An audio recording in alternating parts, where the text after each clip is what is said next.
Headlights tear across a black Iowa road, and something heavy crashes into the ditch beside the corn. 50 yards away, a farm boy stops breathing because the trunk of the ruined sedan is opening. The fields around him are 8 feet tall, dry as bone, and cold enough to turn every breath white. The county road should be empty. The night should belong to crickets, wind, and the slow groan of an irrigation pump. But two men are moving too fast beside the car, one with a dark revolver held low, the other reaching into the trunk like he is pulling a secret out of the earth. A silver-haired woman hits the gravel. Her hands are bound, her mouth is sealed.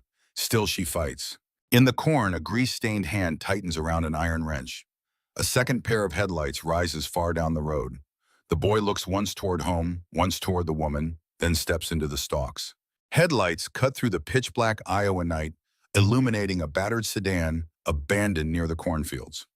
What 19-year-old Sawyer Boone discovered inside was not just a brutal crime scene, but a catalyst that would summon 2,000 of the most feared outlaws on Earth right to his family's weathered front porch. Midnight on the Boone farm was usually accompanied by the deafening symphony of crickets and the low hum of wind sweeping across 500 acres of Oskaloosa corn. The kind of silence that city people romanticize but country people understand is never truly silent at all. There is always something breathing out there in the dark, always something moving just beyond the reach of the porch light, always some small creature dying in the tall grass where no one can see. Sawyer Boone knew the sounds of this land better than he knew the sound of his own heartbeat. He had been born in the upstairs bedroom of the farmhouse 19 years ago, delivered by his father's own trembling hands, because the nearest hospital was 40 minutes away, and the ice storm that January night had turned every road in the county into a skating rink. His mother had laughed about it afterward. She said the first thing Sawyer ever touched in this world was not a doctor's glove, but the calloused palm of a man who smelled like diesel fuel and alfalfa hay. She said that was a fine way to enter the world. His mother had been dead for 3 years now. Pancreatic cancer, the kind that does not negotiate.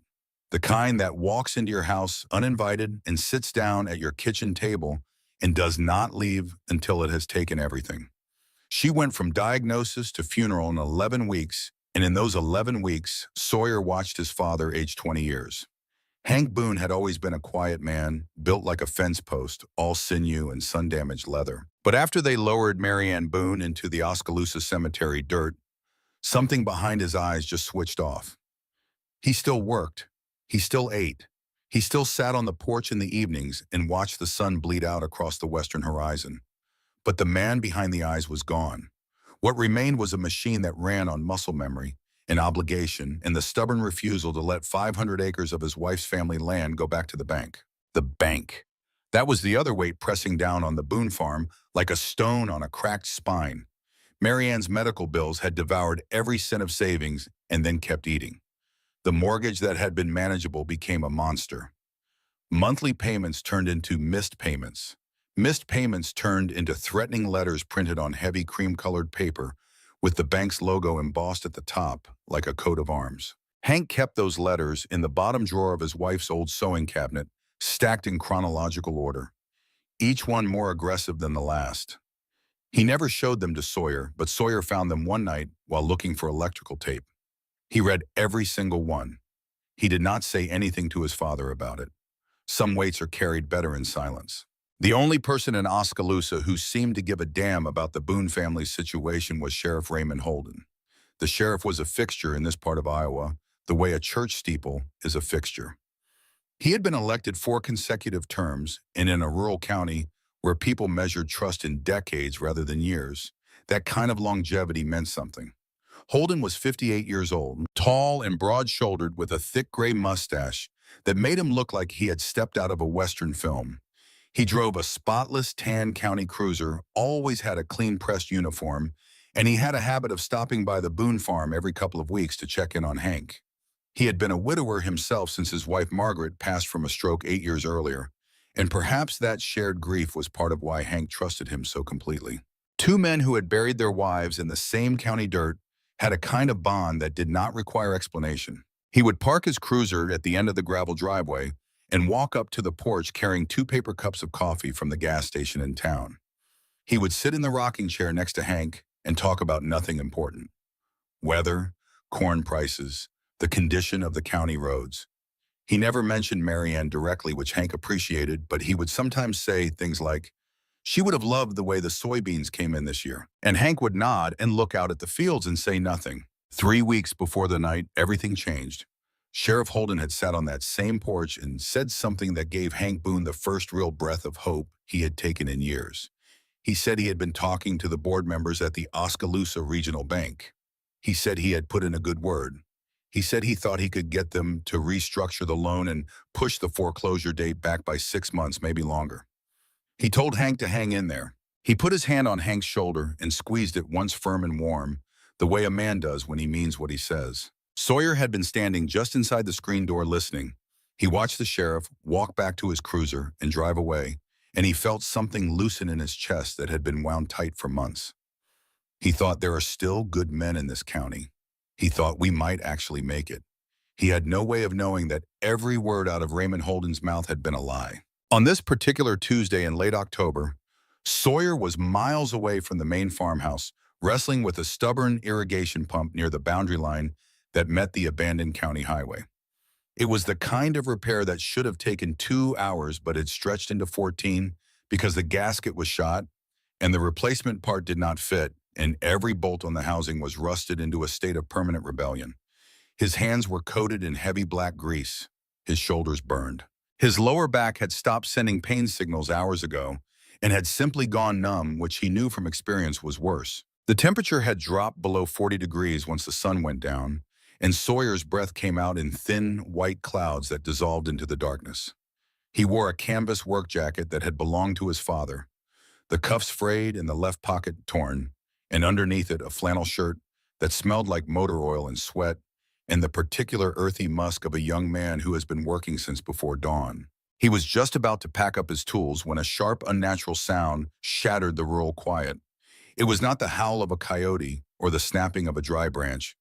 It was the frantic, terrifying screech of burning rubber, followed by the heavy crunch of metal slamming into a ditch. The kind of sound that reaches into your chest and squeezes before your brain has time to process what it means. Sawyer instinctively dropped his wrench. It hit the frozen dirt with a dull clang that seemed impossibly loud in the sudden silence that followed the crash. He killed the engine of his rusty ATV, plunging his immediate surroundings into absolute darkness. The only light came from a thin crescent moon hanging low on the eastern horizon, casting everything in a pale blue wash that made the world look like an old photograph. Creeping to the edge of the towering 8-foot-tall cornstalks, Sawyer peered through the dense foliage toward the dirt road. A dark blue Lincoln Town car sat at an aggressive angle, its front right tire completely blown out the rim, buried deep in the muddy embankment on the shoulder. The headlights were still on, casting long, eerie shadows across the gravel that stretched and twisted like living things. 2 men stepped out of the front doors. Even from 50 yards away, Sawyer could tell these were not local farmhands or lost tourists. They moved with a frantic, predatory energy that had nothing to do with the accident and everything to do with whatever they were running from or running toward. One of them was a heavy-set man wearing a dark leather jacket that strained across his thick shoulders. He barked a sharp command, his voice carrying across the empty field with the kind of authority that comes from hurting people and not thinking twice about it. He pulled a heavy silver revolver from his waistband and held it at his side, the barrel catching a glint of moonlight. The second man was taller and wire-thin all angles and sharp movement, like a praying mantis in a black tracksuit. He moved to the rear of the Lincoln and popped the trunk. The hydraulic hinge groaned as the trunk lid rose, and in the yellow glow of the trunk light, Sawyer saw something that made his breath catch hard in his throat. The tall man reached into the trunk and violently dragged a figure out onto the gravel. It was a woman. She looked to be in her late 60s, maybe older. Her silver hair was wild and matted with dirt and what might have been dried blood near her left temple. Her hands were bound behind her back with thick zip ties pulled so tight they had left angry red welts on her wrists. A strip of silver duct tape covered her mouth, pressing her cheeks in and giving her face a distorted, suffocated look. Despite her age and her bound state, she was fighting. Not the weak token resistance of someone who has already surrendered to their fate, but the savage, relentless thrashing of a woman who had decided that if she was going to die on this godforsaken stretch of Iowa highway, She was going to make them earn every second of it. She kicked her heavy boots viciously at the tall man's shins. She twisted her body sideways, trying to drive her shoulder into his ribs. She was 130 pounds of pure concentrated fury, and the tall man was struggling to keep his grip. "Hold her still, damn it!" The heavy-set man hissed the words through clenched teeth, glancing nervously up and down the empty highway. His head swiveled left, then right, then left again, like a man who knew that everything about this situation had already gone sideways and was now calculating how much worse it could get. "If the local deputies come down this route, we are dead. The cartel is not paying us to botch this. Get her in the backup vehicle. It should be here any minute." Sawyer's mind raced through his options with the speed and clarity that only genuine adrenaline can provide. He had no cell service out here. The nearest tower was 12 miles south, and the boundary land sat in a dead zone that the phone company had been promising to fix for 6 years. By the time he rode his ATV back to the farmhouse, found the landline, dialed 911, and waited for a deputy to respond to a call that would be classified as low priority because it came from the middle of nowhere, the backup vehicle would have arrived. This woman would be in the back of another car heading somewhere that people go when they are not meant to come back. He was a 19-year-old farm boy. He had no gun. He had no combat training. He had no backup of any kind. What he had was a heavy iron pipe wrench that weighed close to 4 pounds, a hunting knife strapped to his belt in a leather sheath that his mother had given him for his 16th birthday, and a body that had been forged by 19 years of lifting hay bales, wrestling fence posts into frozen ground, and carrying 50-pound sacks of feed from the barn to the silo in dead winter. He also had something that no amount of training or weaponry could replace. He had an intimate, granular knowledge of every row, every furrow, every drainage ditch, and every dead tree stump on this land. He had been walking these fields since before he could read. He knew where the ground dipped and where it rose. He knew where the corn stalks grew thickest and where the rows opened up into natural corridors wide enough to drive a tractor through. He knew this land the way a blind man knows his own house, by feel, by instinct, by the memory stored in his muscles and his bones. The heavy-set man struck the woman across the face. The sound was sharp and flat, like a wet board hitting concrete. She crumpled to the gravel, her bound hands unable to break her fall. Her head hit the ground and bounced once, and a small dark stain began to spread on the stones beneath her left cheekbone. Something happened inside Sawyer Boone's chest at that exact moment. It was not courage. Courage is a word people use after the fact to make sense of what happened. What Sawyer felt was something older and simpler and infinitely more dangerous. It was a profound, reckless anger that started in his gut and spread outward like fire through dry timber, consuming every rational thought in its path. It was the same thing his mother had felt when she chased a 400-pound black bear off the porch with a broom handle to protect 2-year-old Sawyer sleeping in his playpen. It was instinct dressed up in rage, and it did not care about odds or consequences or the basic mathematics of survival. He did not think. He just moved. Using his knowledge of the field, Sawyer navigated through the dense corn maze in absolute silence. The dry stalks were close enough together that he could not extend his arms fully to either side, but he moved through them with the fluid, practiced ease of a man walking down a familiar hallway in the dark. He placed each boot with deliberate care, rolling from heel to toe to avoid the crunch of dried leaves and broken stalks that would give away his position. The corn was tall enough to swallow him completely. He was invisible. He flanked the 2 men from the rear, circling wide to approach from the direction of the ditch rather than the open road. The heavy-set man had his back to the corn, his attention focused on the road, watching for headlights. The tall man was bent over the woman, trying to haul her to her feet by the zip ties, which made her cry out behind the tape in a muffled sound that was somehow worse than a scream. Sawyer emerged from the stalks just 3 feet behind the heavy-set man. He did not announce himself. He did not hesitate. He did not give a warning. He brought the heavy iron wrench down with a massive 2-handed swing fueled by pure adrenaline and the kind of desperate fury that farm boys are capable of when something primal in their blood tells them that a woman is being hurt and the only thing standing between her and oblivion is them. The wrench connected with the back of the heavy-set man's right knee. The crack that echoed into the night was the sound of something structural, failing cartilage and bone giving way under 4 pounds of forged steel, driven by 180 pounds of enraged teenager. The man did not scream immediately. There was a half-second delay, that terrible gap between impact and sensation, and then a guttural roar tore out of his throat as his leg buckled and he collapsed sideways onto the asphalt. His silver revolver clattered out of his grip and skidded across the gravel, spinning twice before coming to rest near the front tire of the Lincoln. What the hell? The tall man spun around his hand, diving into his own jacket. His eyes were wide and white in the darkness, trying to process the impossible sight of a grimy teenager materializing out of the corn like some kind of apparition. His fingers found the grip of whatever weapon was hidden in his jacket, but Sawyer did not give him a fraction of a second to draw it. Sawyer launched himself at the tall man with the sheer explosive force of a charging bull. He drove his right shoulder squarely into the man's solar plexus, lifting him off his feet and carrying him backward. They tumbled together down the steep embankment on the marsh side of the road, crashing through thorny blackberry bushes that tore at Sawyer's canvas jacket and raked bloody lines across his forearms.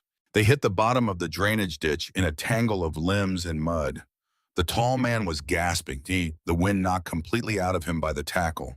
Sawyer scrambled to his knees, grabbed a fistful of dry clay and gravel, and hurled it directly into the tall man's face. The man screamed, clawing at his eyes, blinded by the grit. He thrashed sideways, lost his footing on the slick mud at the bottom of the ditch, and rolled further down into the standing water of the irrigation runoff. By the time he stopped moving, he was face down in 8 inches of freezing October water, coughing and spitting, and no longer a threat to anyone. Sawyer scrambled back up the embankment. His hands were torn and bleeding. His right knee throbbed where he had slammed it against a buried rock during the tackle.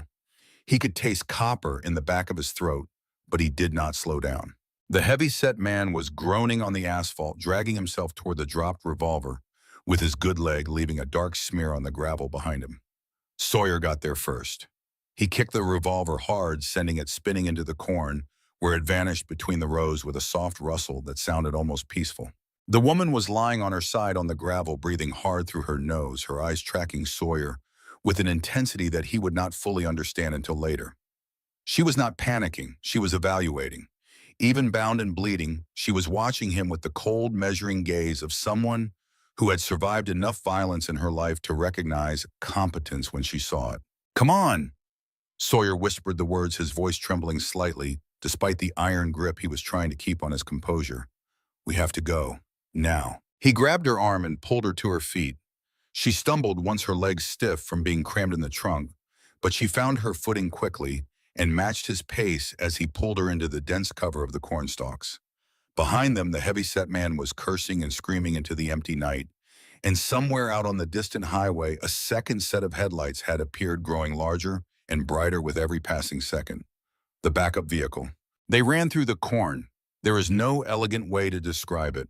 They crashed through the rows, the sharp, dry leaves slicing against Sawyer's forearms and face like paper cuts delivered by the hundred. The woman ran behind him, her bound hands making balance impossible, and twice she stumbled, and he caught her and pulled her forward without breaking stride. The sound of their flight was enormous in the quiet night. Stalks snapping and boots pounding, and the heavy rasp of 2 people breathing at the absolute limit of their capacity. But the corn was tall and dense, and the darkness was absolute, and unless those men had brought tracking dogs, the maze would swallow them whole. Sawyer did not stop until they reached his ATV, hidden in the equipment clearing near the irrigation pump. He set the woman down against the cold metal frame and pulled his hunting knife from its sheath. The blade was 5 inches of honed carbon steel, and he sliced through the zip ties on her wrists with a single clean stroke.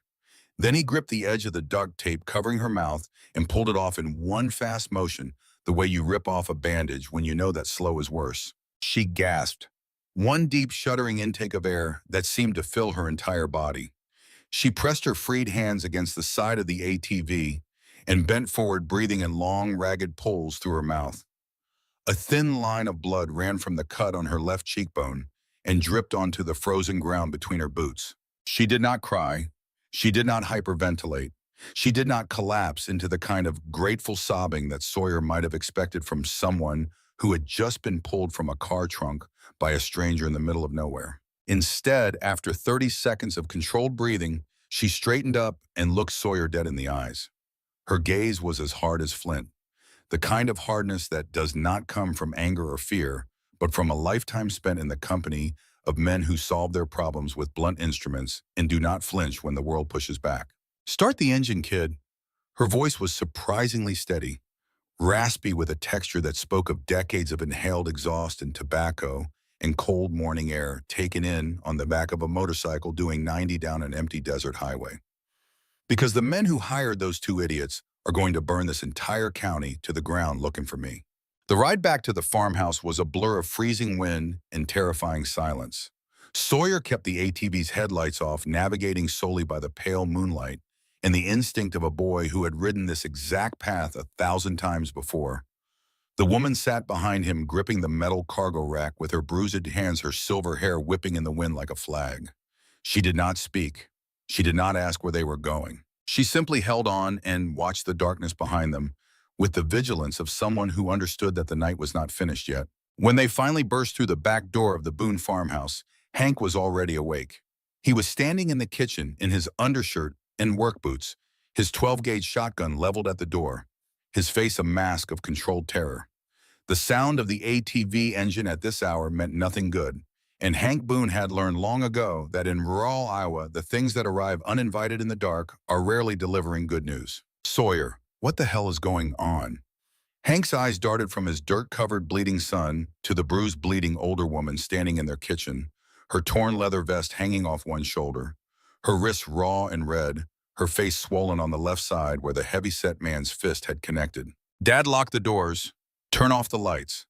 Sawyer was already moving, grabbing a clean rag from the sink and running it under cold water. He crossed the kitchen and pressed the wet cloth against the cut on the woman's left cheekbone. She accepted it with a small nod, holding it in place herself. "I found her on County Road 9. Two men had her in a trunk. They mentioned a cartel. They have a backup vehicle coming. We do not have much time." Hank Boone did not ask questions. There would be time for questions later. Right now, his son was giving orders with the kind of quiet authority that came from a place deeper than age, and Hank recognized it because it was the same thing he had heard in his own father's voice during the tornado of 1987, and in his wife's voice during the night Sawyer was born. It was the voice of someone who has crossed over from fear into action, and there is no going back. Hank locked the front door and the back door and the cellar door. He pulled the heavy curtains closed over every window. He checked the loads in his shotgun and placed a box of shells on the kitchen table within arm's reach. Then he guided the woman to the heavy oak dining chair and began tending to the gash on her left cheekbone with the gentle, practiced hands of a man who had stitched up his own wounds more times than he could count. "I am calling Sheriff Holden right now." Hank said it with the kind of certainty that comes from a lifetime of trusting institutions. He reached for the wall-mounted landline phone, the old cream-colored rotary that Marianne had refused to replace because she said it was the last phone in the county that still sounded like a real phone. "No." The woman's hand shot out with surprising speed and gripped Hank's wrist. Her fingers were like a steel vise, and Hank froze, staring down at the bruised hand locked around his forearm with a force that seemed impossible for a woman her size and age. "You do not call the local law." Her voice was low, firm, and utterly without negotiation. "The men who grabbed me knew exactly where I was going to be today. They knew the route I was taking from the cemetery. They knew what time I would be on that road. That is not a coincidence. That is inside information. You call that sheriff, and we will all be dead before sunrise." The kitchen was silent except for the ticking of the wall clock and the low moan of wind pushing against the old window frames. Hank stood perfectly still, the phone receiver halfway to his ear, staring at the woman in his kitchen, with the slowly dawning realization that whatever had stumbled through his back door tonight was far bigger and far more dangerous than a simple roadside crime. "Who are you?" Hank's voice was quiet. "Why are heavily armed men shoving you into car trunks on my property?" The woman released his wrist. She took a slow, deep breath, and Sawyer watched her shoulders settle with the heavy resignation of someone about to reveal something that cannot be unrevealed. She reached into a torn leather vest that Sawyer now noticed was stitched with faded patches along the chest and back. From an interior pocket, she pulled out a heavy silver ring. It was thick and ornate, the kind of ring that was not decorative but declarative, a statement of identity as absolute as a military dog tag or a branding iron. She held it up in the yellow light of the kitchen. The ring was adorned with a very specific, very terrifying emblem. A winged skull wearing a motorcycle helmet. The jaw of the skull was clenched in a permanent grimace, and the wings spread wide like the wingspan of a raptor. Sawyer recognized it immediately. He had seen it in documentaries on the evening news on the covers of true crime books stacked in the Oskaloosa Library. It was the undisputed logo of the Hells Angels Motorcycle Club. The Death's Head. "My name is Evelyn Cross," she said it softly, slipping the heavy ring onto her bruised finger where it sat like it had never left. "But the people who matter just call me Ma. I am from the Cave Creek Charter out in Arizona. I was up here visiting my late sister's grave in Grinnell when I got grabbed coming out of the cemetery parking lot. The room felt like it had lost all its oxygen." Hank stood motionless, the shotgun now seeming almost comically inadequate in the context of what this woman had just introduced into his kitchen. Sawyer leaned against the counter, his bleeding forearms folded across his chest, his mind trying to reconcile the bruised grandmother sitting in his mother's dining chair with the most notorious outlaw motorcycle organization in the history of the United States. "Okay," Hank said the word slowly, the way a man says okay when nothing about the situation is okay and he knows it. "But we cannot just sit here and wait. If those men track your footprints through the field, we are sitting ducks in this house. I just need your phone." Evelyn said it with the absolute unshakable calm of a woman who had been in situations far worse than this and had walked out of all of them. "I'm going to make one call. After that, nobody's going to touch us." Hank looked at Sawyer. Sawyer looked at his father. The unspoken conversation lasted less than 2 seconds, but it contained everything.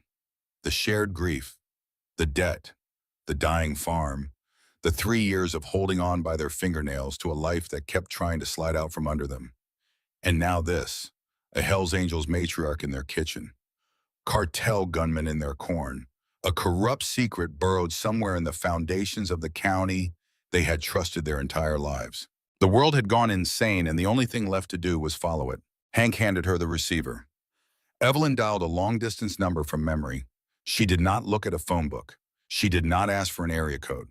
Her fingers moved across the rotary dial with the automatic precision of someone dialing a number they had committed to muscle memory decades ago.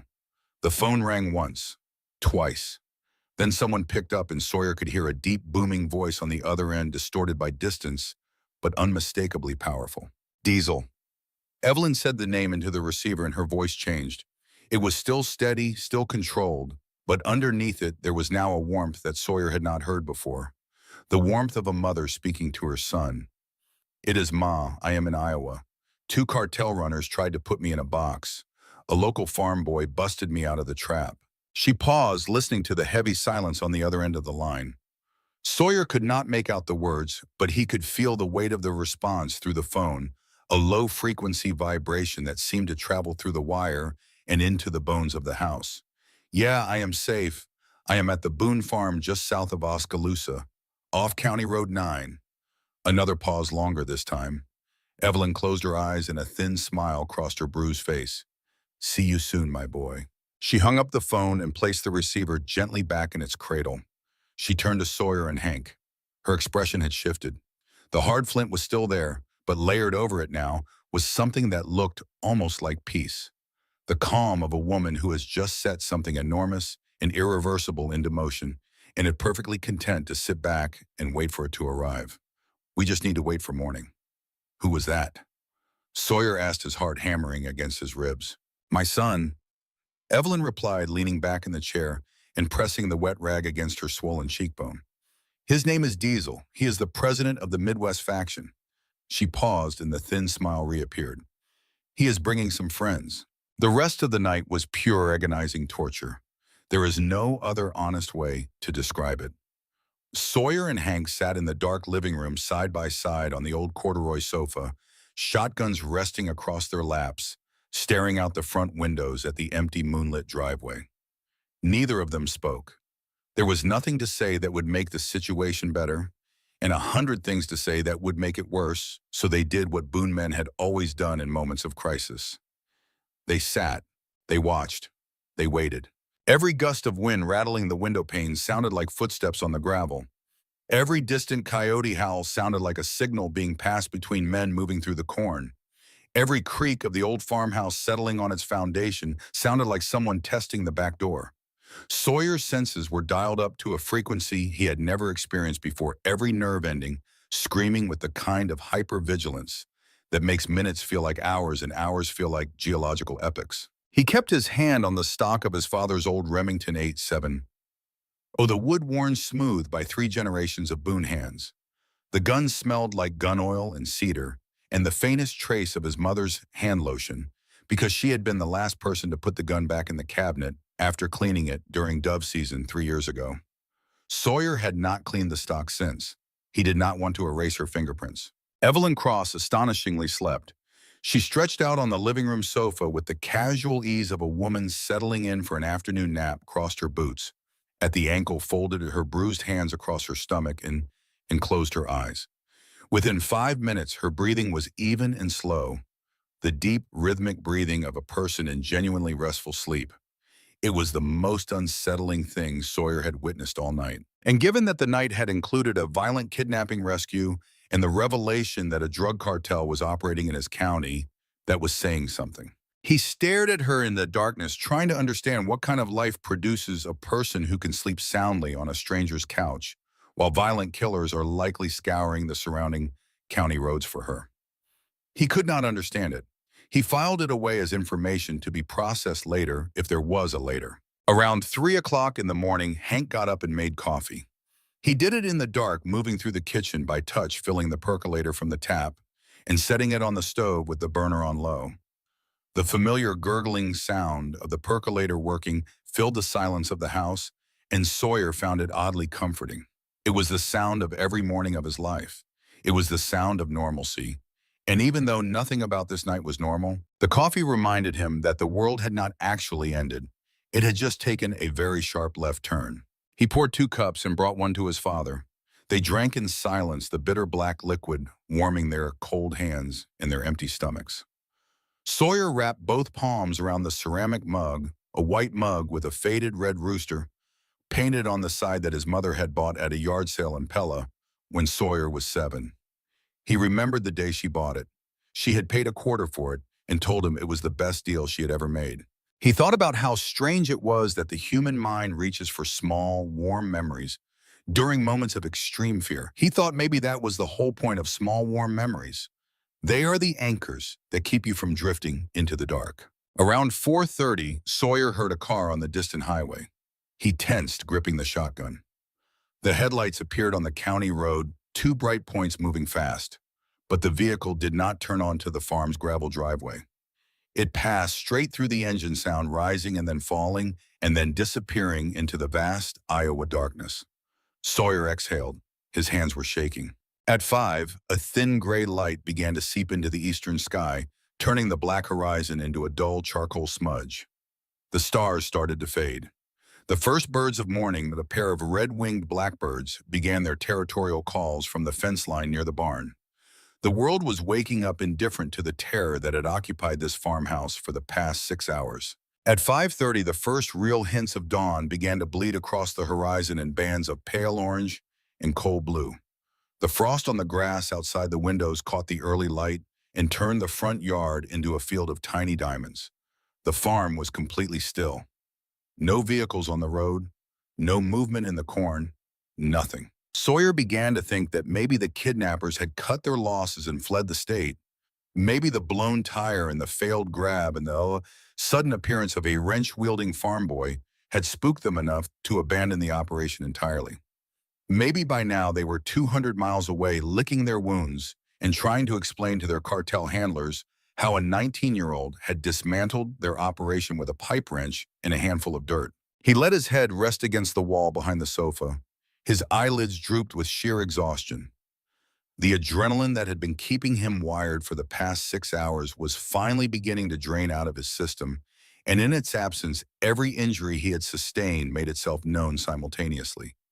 The deep bruise on his right knee, the thorn cuts on his forearms, the raw bleeding skin on his palms where he had gripped the wrench, the dull, throbbing ache in his right shoulder where he had driven it into the tall man's ribs.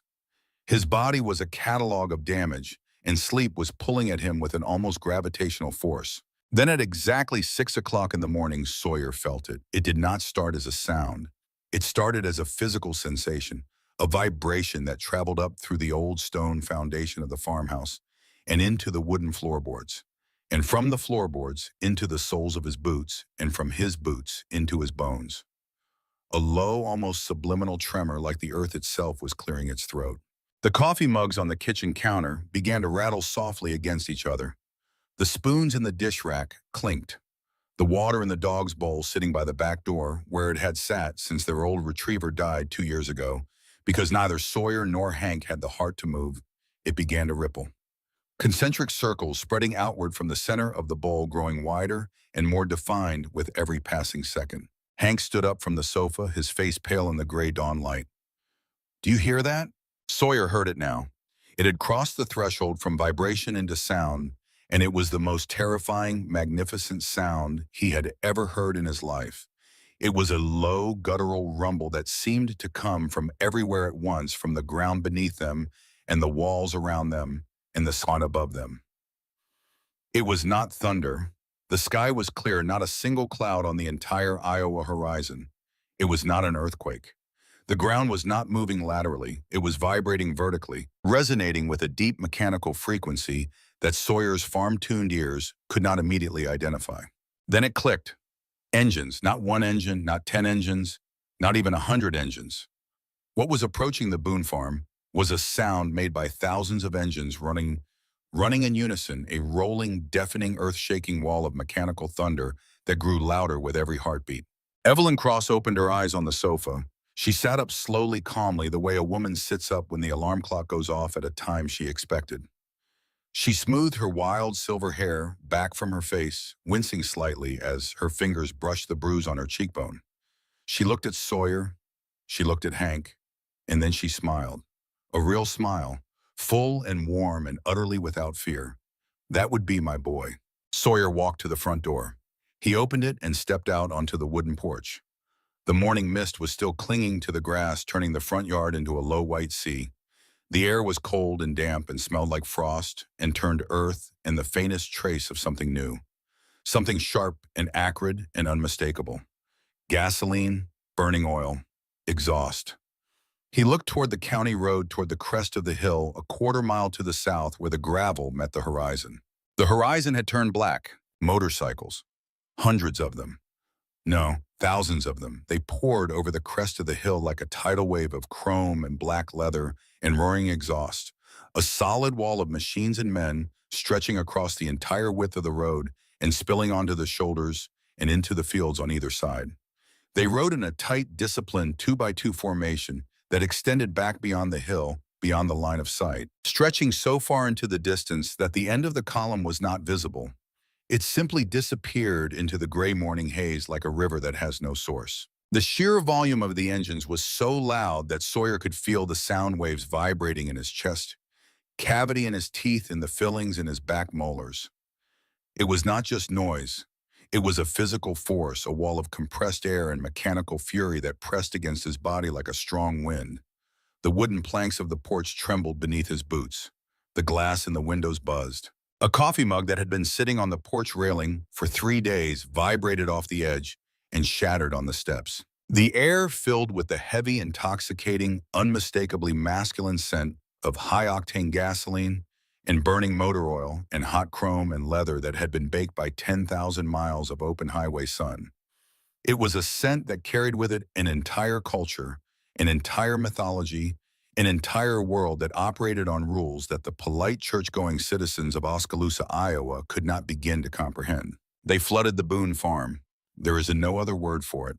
They filled the dirt driveway and overflowed onto the front lawn and spread deep into the harvested fields on either side of the house.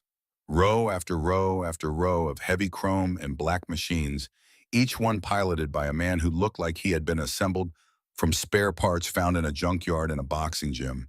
Thick arms covered in ink, beards that reached their chests, leather cuts adorned with patches and pins that told stories of violence and loyalty and a code of brotherhood that most people in the straight world would never understand. There were easily over 2,000 of them. The red and white patches on their backs glowed in the early morning light like embers in a dying fire. It was a terrifying, awe-inspiring, absolutely overwhelming display of raw power and absolute loyalty. And Sawyer Boone stood on his family's porch in his torn canvas jacket, in his grease-stained jeans and his bleeding hands, and watched it all arrive with his mouth open and his heart beating so hard he could see his own pulse in the edges of his vision. From the front of the pack, a single custom Harley-Davidson separated from the formation and rolled slowly up the gravel driveway toward the base of the porch steps. The engine cut out, and in the sudden ringing silence that followed, the rider dismounted. He was a mountain of a man, 6'4" at least, with a thick silver beard that covered most of his jaw and a neck as wide as Sawyer's thigh. His arms were covered in heavy black ink from wrist to shoulder, the kind of tattoo work that was not decorative but biographical, every image and every word marking a moment, or a debt, or a brother who was no longer breathing. His leather cut bore the president patch over his heart, and beneath it, stitched in red thread, the words Midwest Faction. The front door creaked open behind Sawyer.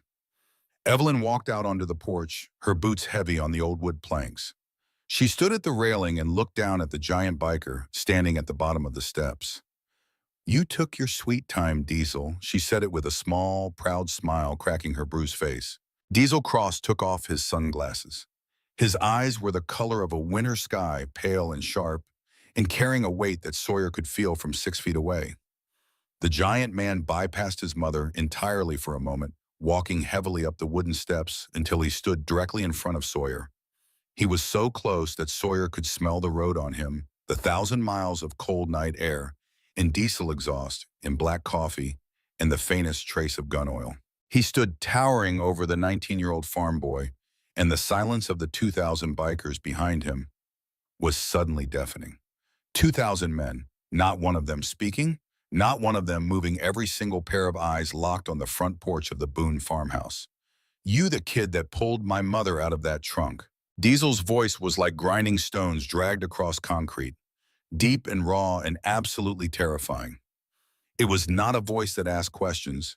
It was a voice that issued verdicts. Sawyer's knees were shaking. His hands were shaking. Every survival instinct in his body was screaming at him to step back, to lower his eyes, to make himself small. But he did not. He locked eyes with Diesel Cross and managed a tight nod. "Yes, sir." Diesel stared at him for a long, suffocating moment. Those winter-colored eyes moved across Sawyer's face, reading it the way a man reads a contract before signing his name. Then the giant biker did something that no one on that farm, not Sawyer, not Hank, not a single one of the 2,000 men watching from the yard, expected. Diesel Cross dropped to one knee on the wooden porch. The boards groaned under his weight. His massive frame folded downward until his head was level with Sawyer's chest, and the president of the Midwest Faction of the Hells Angels Motorcycle Club bowed his head before a 19-year-old farm boy from Oskaloosa, Iowa. "My mother is my world." Diesel said it quietly, but in the absolute silence that held the farm in its grip, every man in the yard heard every word. "You saved her life. From this day until the end of your days, the Hells Angels owe you a debt that can never be repaid. Whatever you need, whenever you need it, for as long as you breathe, you are under our protection." He stood up. He turned his massive frame back toward the 2,000 outlaws sitting on their machines in perfect silence, waiting. Then Diesel Cross filled his lungs and roared a single command that echoed across the Iowa plains like cannon fire. "Brothers, we have a cartel problem in this county, and nobody goes home until we solve it." Within 2 hours, the Boone farm had undergone a transformation so complete and so disciplined that Sawyer would later struggle to describe it to anyone who had not witnessed it firsthand. The 2,000 bikers did not behave like the chaotic, bottle-throwing, furniture-smashing outlaws that Hollywood had spent 50 years teaching America to expect. They operated with the lethal, methodical precision of a Special Forces battalion executing a rehearsed deployment, and the speed at which they converted a struggling 500-acre agricultural property into a fully functional forward operating base was something that would have impressed a 4-star general. Supply trucks materialized out of nowhere. Sawyer had not seen them in the original convoy, but they appeared within 30 minutes of the bikes parking heavy-duty flatbed trucks and covered cargo vans that rolled up the county road and turned onto the farm's gravel driveway with the quiet confidence of vehicles that had done this exact thing many times before. They hauled industrial coffee urns, cases of bottled water, pallets of canned food, portable generator units, and mobile fueling stations with hand-crank pumps designed specifically for refueling motorcycles in the field. Every item was unloaded, organized, and deployed without a single shouted order. The men simply knew where things went. They had a system, and the system worked. A perimeter was established within the first 45 minutes. Armed sentries were posted at every access road, every gate, every gap in the fence line, where a vehicle could conceivably approach the property. Others disappeared into the corn stalks along the boundary lines, positioning themselves at intervals that provided overlapping lines of sight across every approach vector.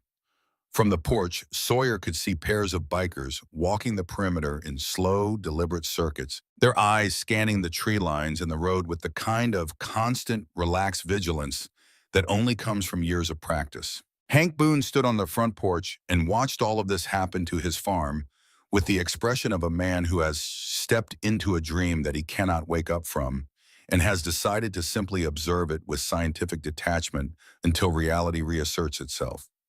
He still held his shotgun, though by now it seemed almost quaint, like bringing a slingshot to a siege. He did not speak. He watched a group of bikers carefully move his tractor to create a wider staging area near the barn, and he noticed that they moved it gently, respectfully, the way you would move another man's tools, and he appreciated that even though he was too stunned to say so. Inside the farmhouse kitchen, the war council began. Diesel Cross stood at the head of the battered oak dining table. His massive frame seemed to shrink the room by half, and the table that had hosted 19 years of Boone family dinners now served as a tactical planning surface. A sprawling map of Oskaloosa County was pinned beneath his heavy ring-covered hands, the edges weighted down with coffee mugs and a box of shotgun shells that Hank had left on the counter. The map was not a gas station road map. It was a detailed topographic survey, the kind that shows elevation contours and drainage patterns and property boundaries, and Sawyer had no idea where it had come from or how it had arrived so quickly. Flanking Diesel on his left was a scarred stoic man named Slade Gallagher from the Chicago chapter. Slade was in his early 50s, lean and angular, with a face that looked like it had been carved from weathered oak and then left out in the rain for a decade.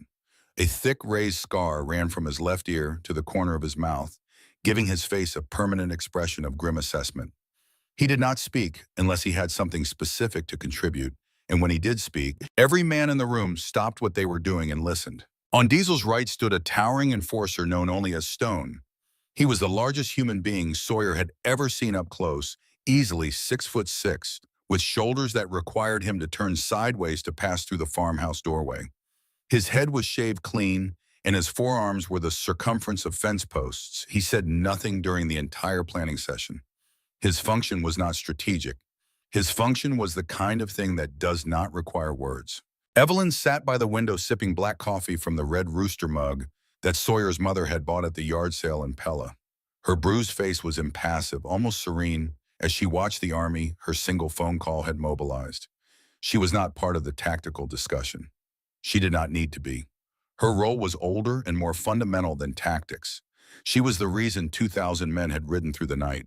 She was the center of gravity around which this entire operation orbited, and her presence in that window, alive and unbroken, was the only authorization Diesel needed.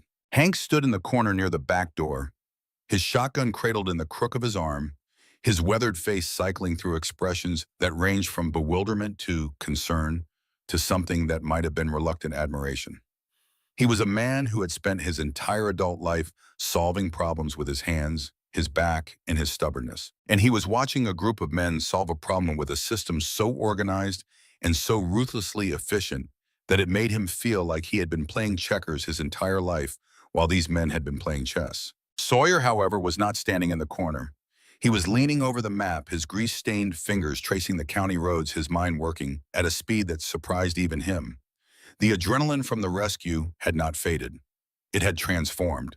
The raw, reckless fury that had driven him into the corn with a pipe wrench had cooled and hardened into something more useful. A focused, relentless clarity that allowed him to see connections that the bikers, for all their discipline, could not. Because the bikers knew violence and logistics and the geography of power. But Sawyer knew this land. They were driving a late-model Lincoln Town car. Sawyer spoke into a brief silence between Diesel and Slade, and every head in the room turned toward him. The 19-year-old did not flinch under the collective gaze of men who had stared down federal agents and rival clubs and things far worse. His voice was surprisingly steady, and it carried the quiet confidence of someone speaking about a subject he understood better than anyone else in the room. The tire was blown out, and the rim was buried in the embankment.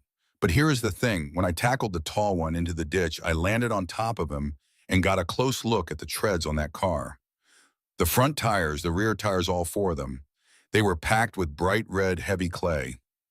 Not just dust, packed, like the car had been driven through wet clay recently, maybe within the last couple of hours before the blowout.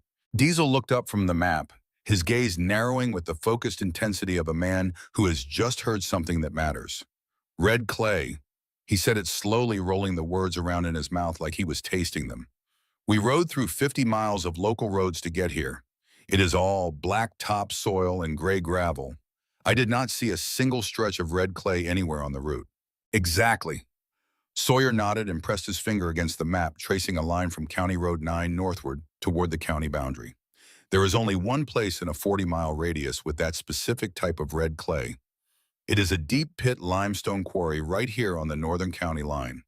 He tapped the map twice his fingernail, leaving a small dent in the paper at a point where the topographic lines compressed into tight concentric circles, indicating a steep, sudden drop in elevation. It has been shut down for 15 years.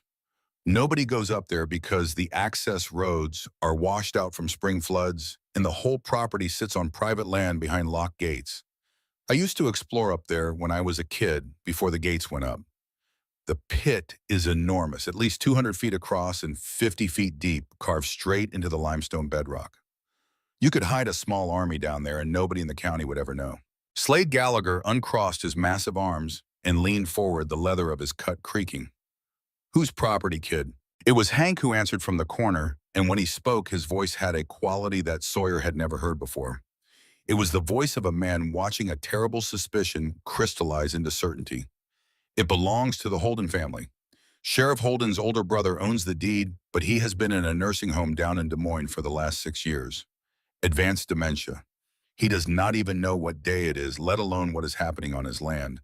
The sheriff oversees the property, pays the taxes on it, holds the keys to the gates." A heavy, dangerous silence descended on the kitchen. The clock on the wall ticked. The percolator gurgled softly on the stove. Outside, a raven called twice from the barn roof. Evelyn Cross let out a low, humorless chuckle from her chair by the window. She did not look away from the glass. She was watching the perimeter patrol walk the fence line, but her words were aimed directly at Hank. "I told you last night, Hank. The cartel had local law enforcement in their pocket. That is how they knew the exact route I was taking from the cemetery in Grinnell. Someone accessed my itinerary, someone who knew I was visiting my sister's grave. Someone who had the resources to track my movements and relay them to the cartel in real time." She turned from the window and looked at the men around the table. "Your sheriff sold me to the wolves." The words settled into the room like stones dropping into still water. Sawyer looked at the map. He looked at the tight cluster of topographic lines marking the quarry. He thought about Sheriff Raymond Holden sitting on their porch 3 weeks ago, drinking gas station coffee, putting his hand on Hank's shoulder, promising to help save their farm. He thought about the warmth in the sheriff's voice when he talked about Marianne's soybeans. He thought about the trust. The bone-deep, unquestioning, small-town trust that the Boone family had placed in a man who wore a badge and showed up with coffee and looked you in the eye and said things that sounded like the truth. And then he thought about the heavy-set man striking Evelyn across the face on County Road 9 and the words that had come out of that man's mouth. "The cartel is not paying us to botch this. Get her in the backup vehicle." Those were the words of hired contractors executing a job, not rogue operators. Someone had arranged the logistics. Someone had provided the route. Someone had known exactly when and where Evelyn Cross would be vulnerable alone on a dark stretch of Iowa highway in the middle of the night. Someone with a badge and a clean uniform, in a spotless tan cruiser, in a thick gray mustache, in 4 consecutive terms of unchallenged trust. Diesel's jaw tightened. Sawyer watched the muscles tick beneath the silver beard, a small rhythmic pulsing that indicated a level of controlled fury that most men never reach because most men explode long before they get there. Diesel did not explode. He did not raise his voice. He did not slam his fist on the table. Instead, a terrifying calm washed over his face the way still water covers a river just before it drops over a waterfall. The rage was there, but it was buried under layers of discipline and calculation, and the patient, methodical approach of a man who understood that the most devastating blow is not the one delivered in anger, but the one delivered in absolute cold precision. He tapped the map where the quarry was marked. Slade. Diesel said the name softly. His voice carried a weight that made the air in the kitchen feel heavier. Gather 300 best riders, combat experience. I want men who have done night operations and know how to keep their mouths shut and their engines quiet. We are taking a ride to that quarry tonight. Nobody makes a move until we have eyes on the bottom of that pit. I want to see what our sheriff has been hiding on his brother's land. Slade nodded once, a single precise downward movement of his scarred chin, and left the kitchen without another word. Through the window, Sawyer watched the lean man walk into the yard and begin speaking quietly to cluster after cluster of bikers. No one raised their voice. No one asked questions. Men simply nodded, stood up, and began checking their machines. Sawyer stepped forward. His heart was hammering so hard he could feel it in his temples, in his wrists, in the hollow of his throat. But his voice came out level. I am coming with you.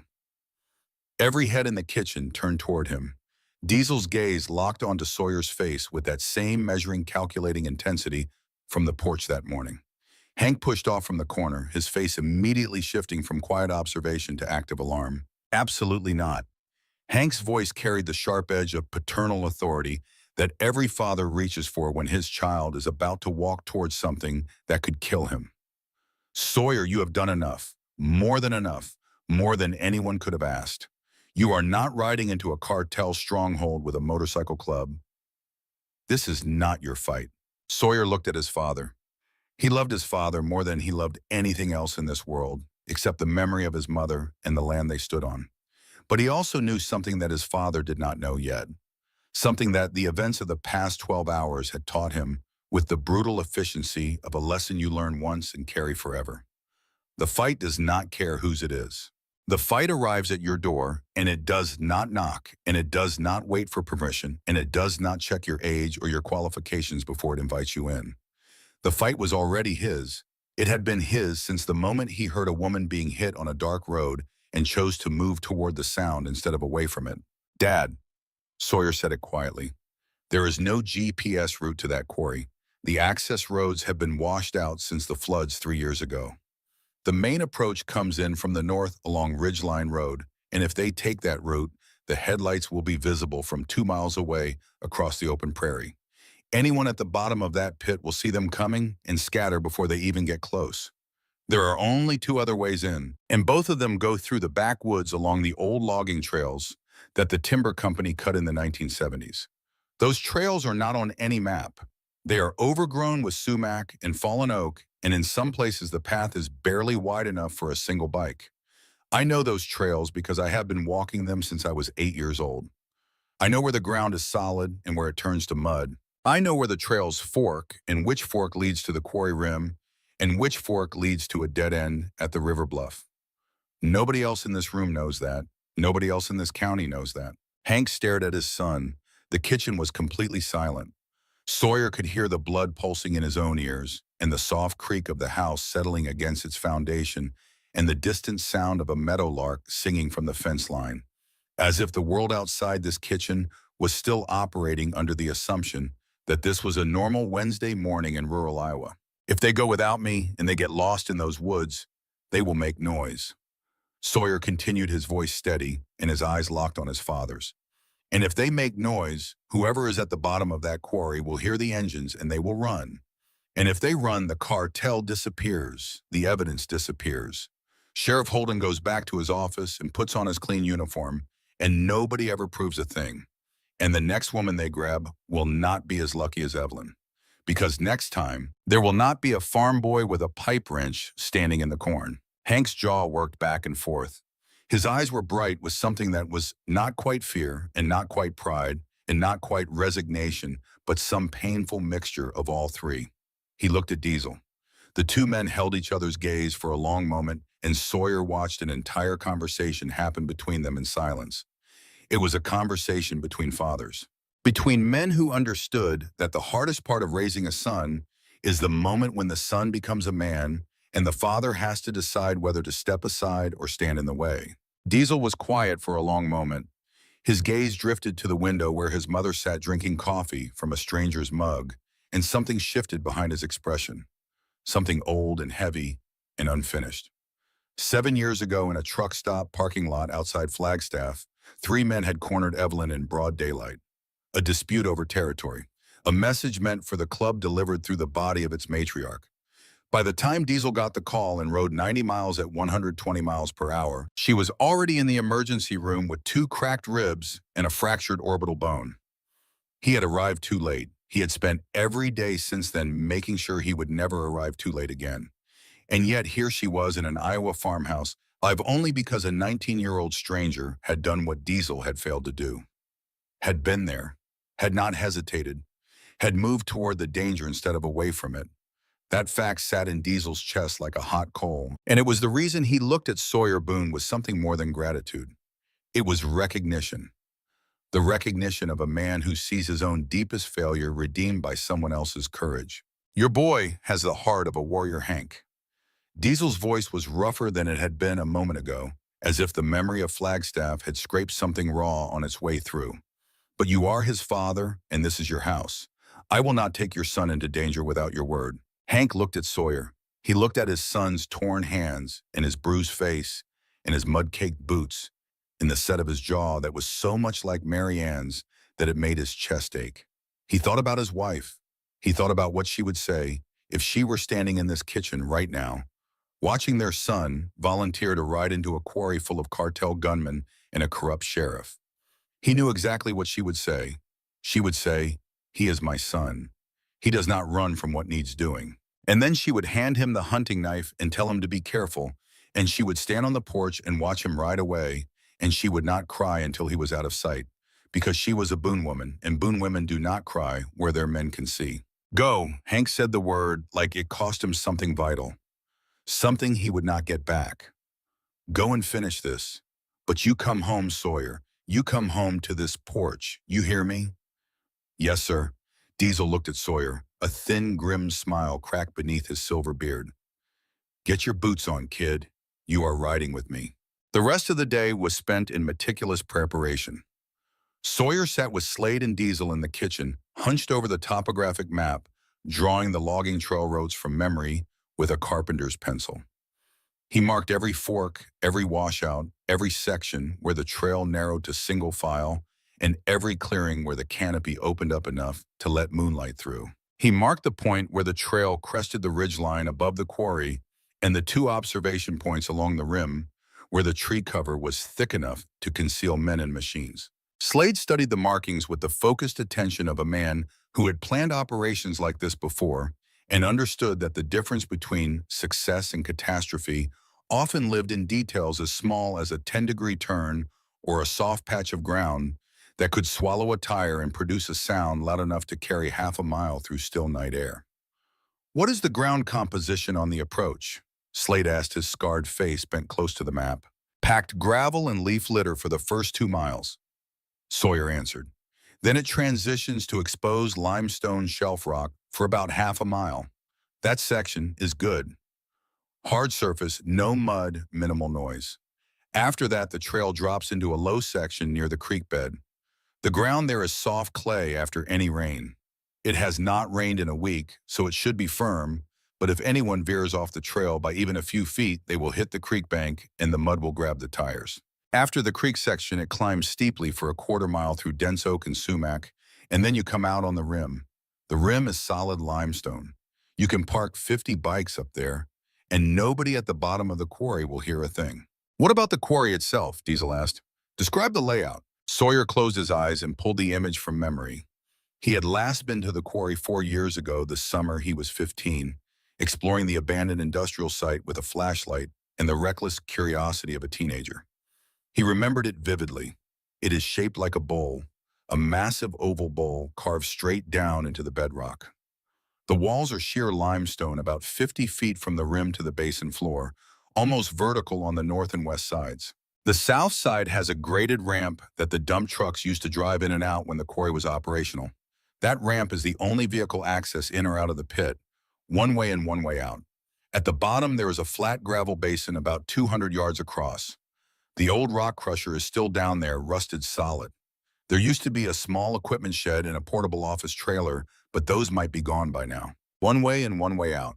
Diesel repeated the words slowly. His gaze was fixed on the map, but his mind was clearly several moves ahead, running through scenarios and contingencies with the practiced ease of a man who had spent his adult life planning operations that operated outside the boundaries of conventional law. That ramp is the key. If we control the ramp, nobody leaves. Slade nodded. I will take 50 men down the ramp as soon as the signal goes. We block the exit and hold it. And the rim, Diesel said. I want the remaining 250 spread along the entire circumference. Every man in position before we make any noise. I want them to look up and see nothing but silhouettes and headlights on every inch of that ridge. I want them to feel surrounded before the first word is spoken. The plan was set by late afternoon. The strike team would depart the farm at midnight, using the cover of total darkness in the rural isolation of the back roads to move unseen. They would reach the logging trail entrance by 100 in the morning and begin the slow, silent approach through the woods. Estimated time to reach the quarry rim was 2:30. Positions would be set by 300, and then they would wait for the command. The hours between the planning session and midnight were the longest of Sawyer's life. He tried to eat. Hank made sandwiches in the kitchen, thick slabs of smoked ham and cheddar, on bread that Marianne had taught him to bake years ago, and that he still made every Sunday out of habit and grief. Sawyer ate half a sandwich and could not finish the rest. His stomach was tight knotted around a core of anticipation that left no room for food. He walked the farm. He checked on the irrigation pump that had started this entire chain of events, and he was mildly astonished to find that it felt like a lifetime ago, though it had been less than 24 hours. He stood at the edge of the cornfield where he had crouched in the dark and listened to two men discuss the logistics of making a woman disappear. He looked at the tire tracks still visible in the soft embankment where the Lincoln had buried its rim. He looked at the scuffed gravel where the woman had fallen when the heavy-set man hit her. He stood there for a long time staring at that spot on the ground, and he felt the anger rise again in his chest, fresh and clean and pure. At 11 o'clock that night, Sawyer walked into his bedroom and changed into dark clothes. Black jeans, a dark brown canvas work jacket. His heaviest boots with the thickest soles, the ones he wore when he was walking uneven ground in the dark. He strapped his hunting knife to his belt. He stood in front of the small mirror above his dresser and looked at his own face.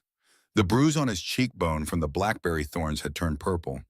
His eyes were bloodshot from exhaustion, but alert sharp, the way eyes get when the body is running on something deeper than caffeine or adrenaline. He looked older than 19. He looked like a man who had made a decision and was not going to unmake it. At 11:45, Hank was waiting on the porch. He did not say anything when Sawyer walked out.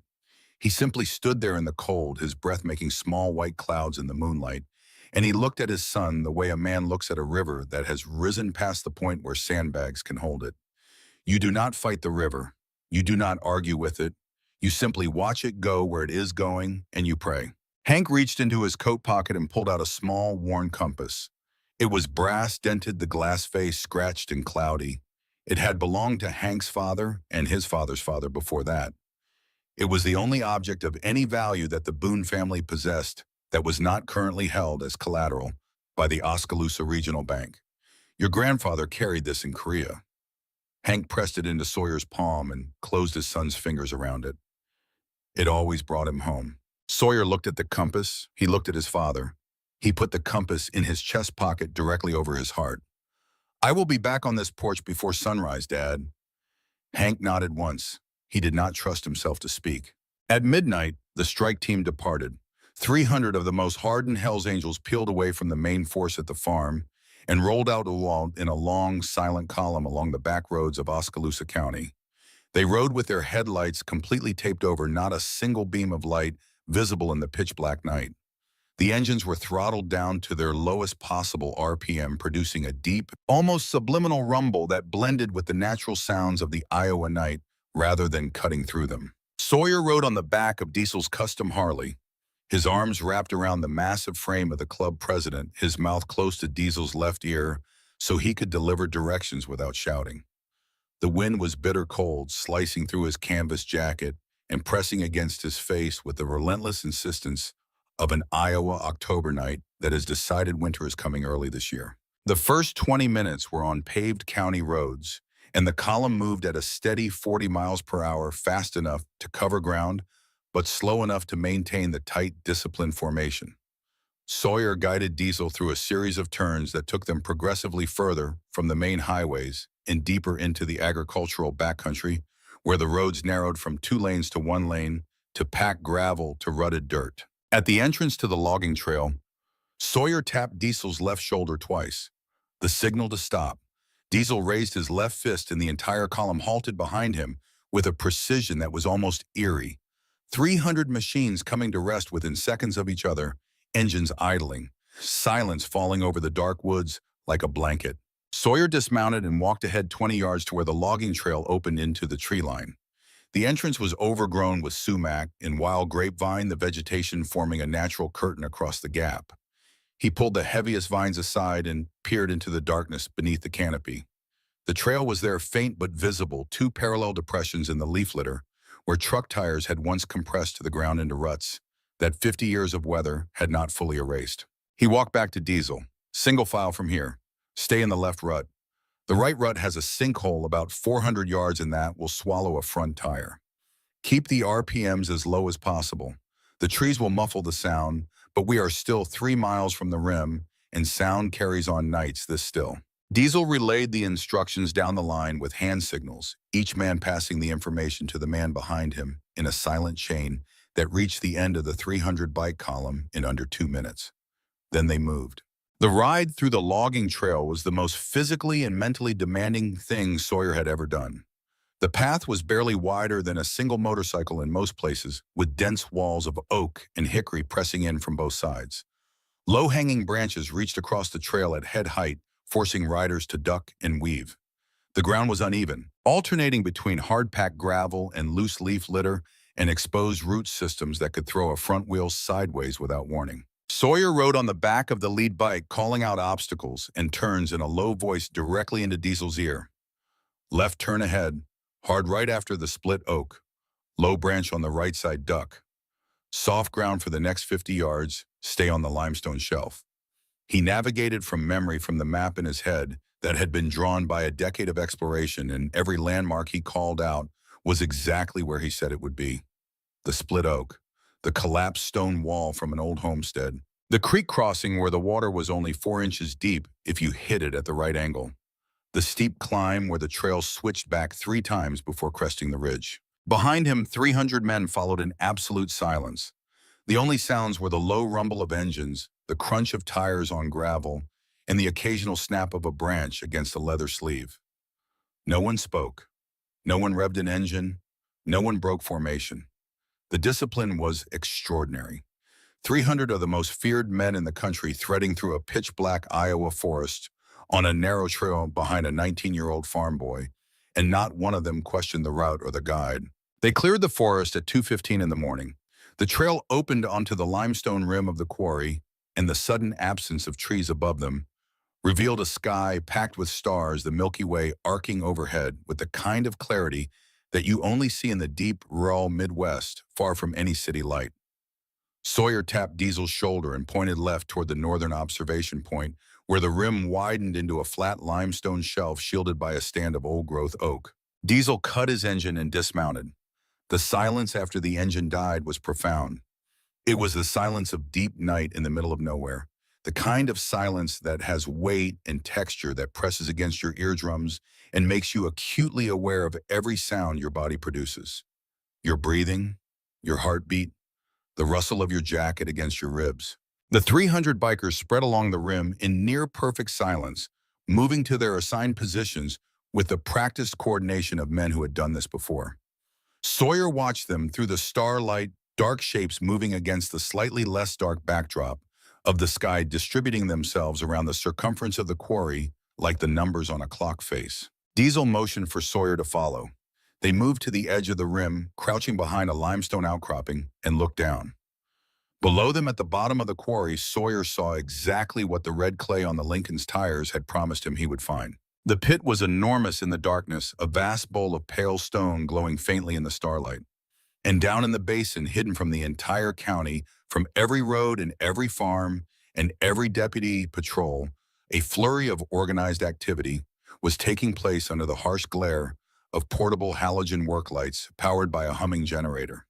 The lights cast sharp white pools on the gravel floor and threw long, angular shadows up the stone walls, creating an effect that looked almost theatrical, like a stage set designed for something that was never meant to have an audience. Three black SUVs were parked in a tight formation near the rusted remains of the old rock crusher.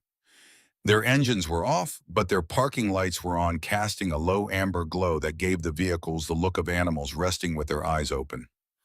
Behind them, a heavy transport truck was backed up to a makeshift loading area where a dozen armed men in dark tactical gear were moving large canvas duffel bags from a stack near the equipment shed into the truck's cargo bay. The bags were heavy. It took two men to carry each one, and they moved with the kind of urgency that suggested a deadline.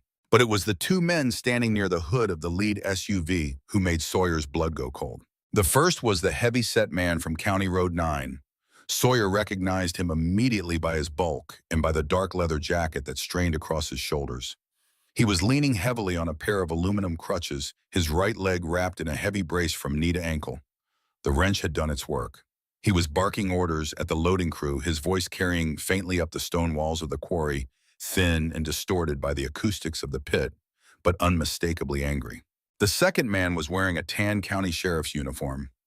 Sawyer did not need binoculars to identify him.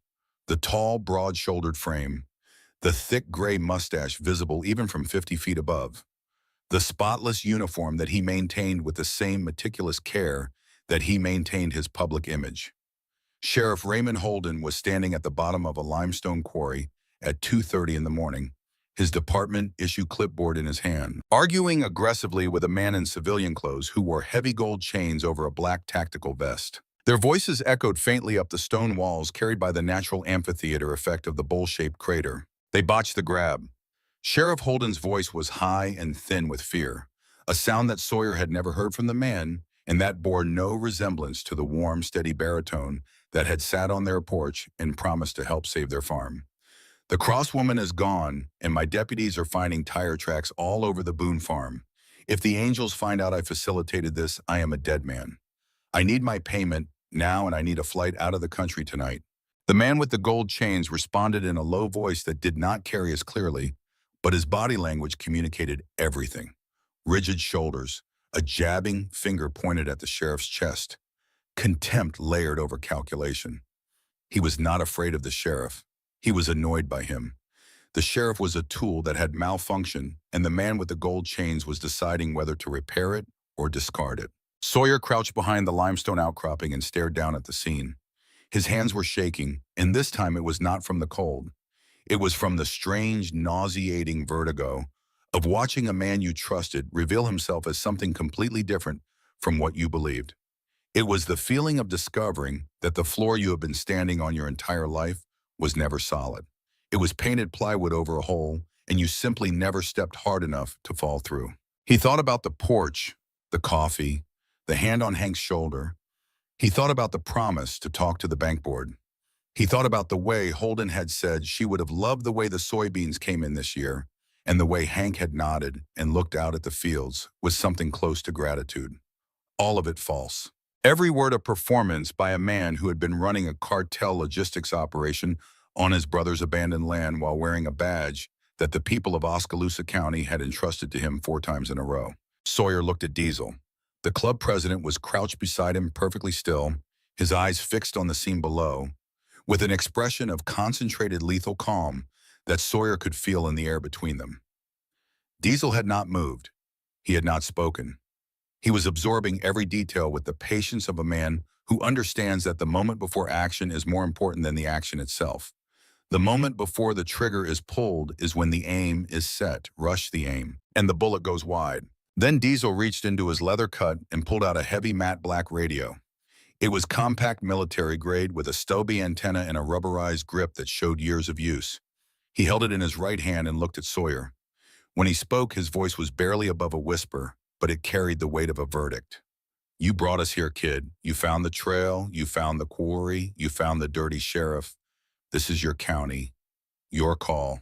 Sawyer looked at the radio. He looked down at the quarry. He looked at the man in the tan uniform who had sat on his porch and lied to his father's face. He thought about Hank standing in the kitchen, reaching for the phone to call that man for help. He thought about what would have happened if Evelyn had not stopped him. He thought about the call going through the sheriff's voice on the other end, calm and reassuring, telling Hank to sit tight that help was on the way, while simultaneously relaying the farm's location to the cartel so they could come and collect the woman and eliminate the witnesses. He thought about his father and himself being found in the morning, two bodies in a burned-out farmhouse and the sheriff standing at the perimeter of the crime scene shaking his head sadly, telling the television cameras that it appeared to be a tragic home invasion. Sawyer took the radio from Diesel's hand, the cold metal pressed against his palm. He looked down at the quarry one last time. The loading crew was still moving duffel bags. The sheriff was still clutching his clipboard. The heavy-set man was still leaning on his crutches, still breathing, still operational, despite the damage Sawyer had inflicted less than 30 hours ago. The man with the gold chains was making a phone call. Sawyer raised the radio to his mouth. He pressed the transmit button. And in a voice that was low and steady and carried no tremor at all, the 19-year-old farm boy from Oskaloosa, Iowa, spoke two words that 300 Hell's Angels were waiting to hear. Light them up. In a single synchronized heartbeat, 300 heavy V-twin motorcycle engines roared to life at the exact same time. The sound that erupted from the rim of the quarry was not a noise. It was an event. It was a physical detonation of compressed air and mechanical fury that cracked through the silent Iowa night like rolling thunder summoned from the bedrock itself. The limestone walls of the pit caught the sound and amplified it, bouncing it back and forth across the stone surfaces until the entire quarry became an inescapable sonic cage, a cathedral of noise with no doors and no windows and no mercy. The men at the bottom of the pit reacted the way all men react when the world they thought they controlled suddenly reveals that they are not in control of anything. They froze. For one full second, maybe two, every single person on that quarry floor stopped moving. The loading crew dropped their duffel bags. The man with the gold chains lowered his phone. The heavy-set man on his crutches swung his head upward, his mouth open, his eyes searching the rim for the source of a sound that his brain could not process. And Sheriff Raymond Holden, the most trusted man in Oskaloosa County, the man who had been elected 4 times on the strength of his handshake and his smile and his spotless tan uniform, dropped his clipboard. The metal clip hit the gravel with a small, sharp sound that no one heard because the engines had consumed every other frequency in existence. Then the darkness at the rim of the pit shattered. 300 high-beam headlights snapped on simultaneously. The effect was instantaneous and absolute. The quarry basin, which had been lit only by the portable halogens and the amber parking lights of the SUVs, was suddenly flooded with a blinding white radiance that turned every shadow into nothing and every face into a naked exposed target. The light poured down the stone walls like liquid, filling every crack and crevice and corner, eliminating every possible hiding place. The men at the bottom of the pit were standing in the center of a 200-yard bowl of solid limestone that had just become the most well-lit space in the state of Iowa. Sawyer stood at the rim and looked down. The view was something he would carry for the rest of his life. The quarry floor was a tableau of absolute panic. The loading crew had abandoned the duffel bags and was scrambling toward the SUVs, their tactical gear clanking and bouncing as they ran. 2 of them tripped over each other and went down in a tangle of limbs and equipment. The man with the gold chains was shouting into his phone, spinning in tight circles, trying to find an angle that was not illuminated by the blinding wall of light above him. The heavy-set man had dropped one of his crutches and was hopping frantically toward the lead SUV, his broken knee dragging behind him like a dead thing. And the sheriff. Sawyer fixed his eyes on Raymond Holden and did not look away. The sheriff was standing perfectly still in the center of the quarry floor, his clipboard at his feet, his arms hanging at his sides, his head tilted back and his face turned up toward the rim. He was not running, he was not shouting.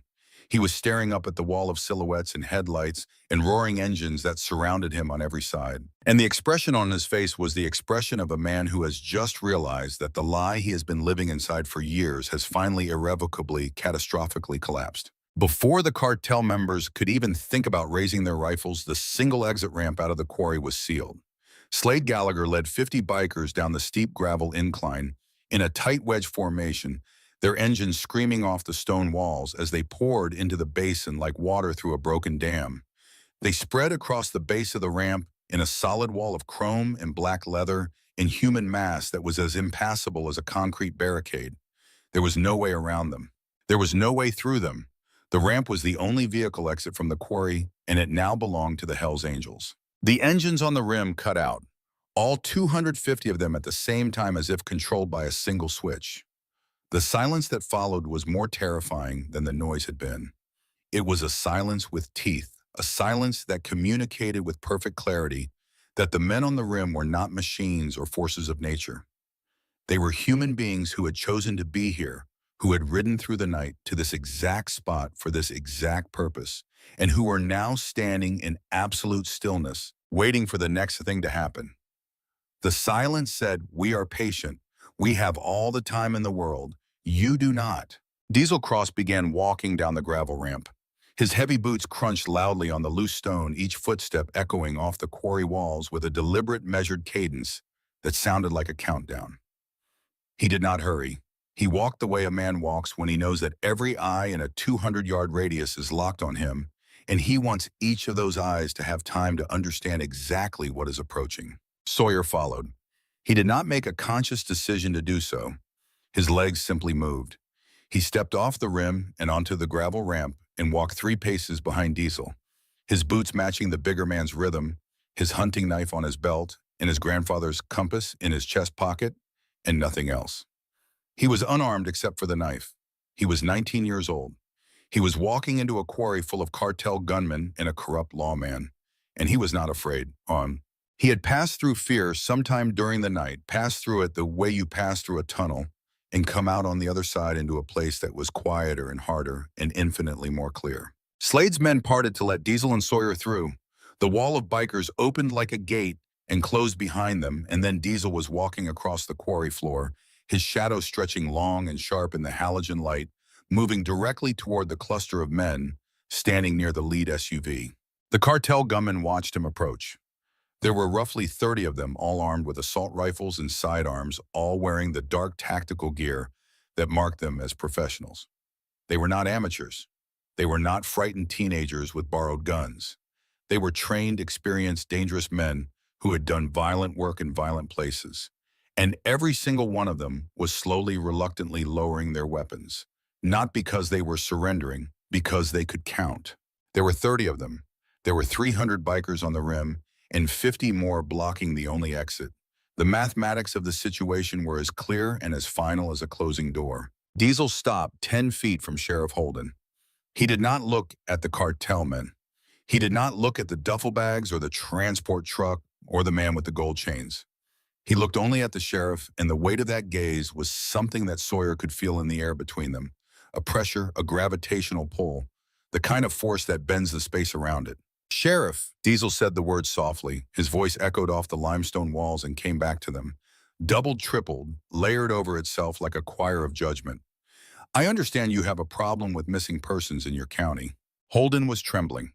The trembling started in his hands and moved up his arms and into his shoulders until his entire body was vibrating with a frequency that had nothing to do with the cold and everything to do with the complete and total disintegration of every illusion he had constructed around himself. He opened his mouth, he closed it, he opened it again. "Diesel Cross, listen to me." The words came out wet and fractured, the voice of a man grasping for a script that no longer applied. "The cartel threatened my family. They forced me to cooperate. They told me they would kill my wife if I did not give up your mother's itinerary. I had no choice. I am a victim here too." Sawyer watched the lie leave the sheriff's mouth and dissolve in the cold air like breath vapor. It was the last lie Raymond Holden would ever tell on this quarry floor, and it was the weakest. Sawyer knew it was a lie because he knew the Holdens. He had gone to school with the sheriff's 2 nephews. He had been to their house for a barbecue when he was 14. The sheriff's wife, Margaret, had died of a stroke 8 years ago. There was no wife to threaten. There had not been a wife to threaten for nearly a decade. He took a step forward. The movement was small, but it shifted the geometry of the confrontation. Suddenly, the 19-year-old farm boy was standing between Diesel and the sheriff, and every eye in the quarry was on him. Slade's men at the ramp, the cartel gunmen by the SUVs, the 250 silhouettes on the rim, The man with the gold chains, the heavy-set man on his crutch, and the sheriff himself whose eyes widened when he recognized the face of the boy standing in front of him. The boy who had been listening through the screen door 3 weeks ago when the sheriff promised to help save the Boone farm. The boy whose father had trusted this man. The boy whose mother was buried in the same county cemetery where this man laid flowers on his own wife's grave once a year for the cameras. Your wife died in 2018. Sawyer said it clearly, his voice carrying across the quarry floor without effort. The acoustics of the pit did the work for him, projecting his words up the stone walls and out into the night. Margaret Holden, stroke, Mercy General in Des Moines. My mother sent flowers. My father drove 90 miles to attend the funeral because that is what people in this county do for each other. Holden's face went white. The lie about the threatened wife crumbled visibly like plaster falling from a rotten wall. Sawyer continued. He did not raise his voice. He did not need to. The quarry was his amplifier, and the truth was his weapon, and he wielded both with the steady, unhurried precision of a man driving a fence post into frozen ground. You came to our house. You sat on our porch. You drank coffee with my father. You told him you were going to talk to the bank about restructuring our loan. You put your hand on his shoulder, and you looked him in the eye, and you said, "Hang in there, Hank." You said it the way a friend says it. You said it the way a man says it when he means it. His voice did not waver. His eyes did not leave the sheriff's face. My father believed you. He went to bed that night, and for the first time in 3 years, he did not lie awake until 2 o'clock in the morning, staring at the ceiling and worrying about losing the farm. For the first time since my mother died, he actually slept, because a man he trusted told him it was going to be okay. Sawyer took one more step forward. He was close enough now to see the individual beads of sweat on the sheriff's forehead despite the 35-degree temperature. Close enough to see the pulse hammering in the man's throat. Close enough to see the exact moment when the sheriff stopped trying to construct another lie and simply stood there naked in his corruption, stripped of every mask. And the whole time you were sitting on our porch making promises, you were running a cartel logistics operation on your brother's land. You were moving drugs through this quarry. You were selling the routes of people passing through your county to men who stuffed women into car trunks. You sold Evelyn Cross. You sold a mother for money. Sawyer's voice finally hardened, not into a shout, into something worse. A quiet, flat statement of fact delivered with the kind of controlled finality that leaves no room for appeal. You did not have no choice, Sheriff. You had every choice. You chose this. The quarry was silent. 300 men on the rim, 50 men at the ramp, 30 cartel gunmen with their weapons lowered. And in the center of it all, a 19-year-old farm boy standing 3 feet from the most corrupt lawman in the state of Iowa, and the only sound was the low hum of the generator powering the halogen lights. Diesel stepped forward and placed one massive hand on Sawyer's shoulder, not pulling him back, acknowledging him. The gesture said, "You have earned this moment. Now let me finish it." Diesel reached out with terrifying speed, grabbed the sheriff by his tan collar with one hand, and lifted him entirely off his feet. Holden's boots left the gravel by 6 inches. His hands clawed uselessly at Diesel's forearm, his fingers scrabbling against leather and ink and muscle that did not yield a millimeter. A man who sells a mother to the wolves to save his own skin is not a man. Diesel's voice was low, intimate, almost gentle, and that was what made it so devastating. It was the voice of a man who has moved past anger into something much more permanent. He is a disease, and diseases get cut out. He tossed the sheriff. He threw him 5 feet through the air, and Holden hit the gravel at the feet of the man with the gold chains. The cartel lieutenant looked down at the crumpled lawman at his boots with an expression of pure contempt. Whatever value the sheriff had once held as an asset had evaporated the moment the quarry filled with headlights. He was dead weight now. Worse than dead weight, he was evidence. Diesel turned to the cartel gunman.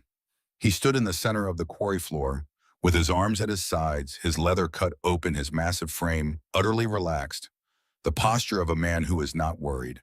The posture of a man who has 300 brothers on a ridge above him and 50 more at his back, and the absolute unshakable confidence of someone who knows that the math is on his side and has always been on his side. You boys are a long way from home. He said it conversationally, almost friendly, the way you might address someone who has wandered into the wrong bar. You came to my state. You put your hands on my mother. You shoved her in a trunk. You taped her mouth shut and you hit her, and you were going to drive her to a hole in the ground somewhere and make her disappear." He paused. He looked at each of the 30 gunmen individually, moving his gaze from face to face with the slow deliberation of a man committing each one to memory.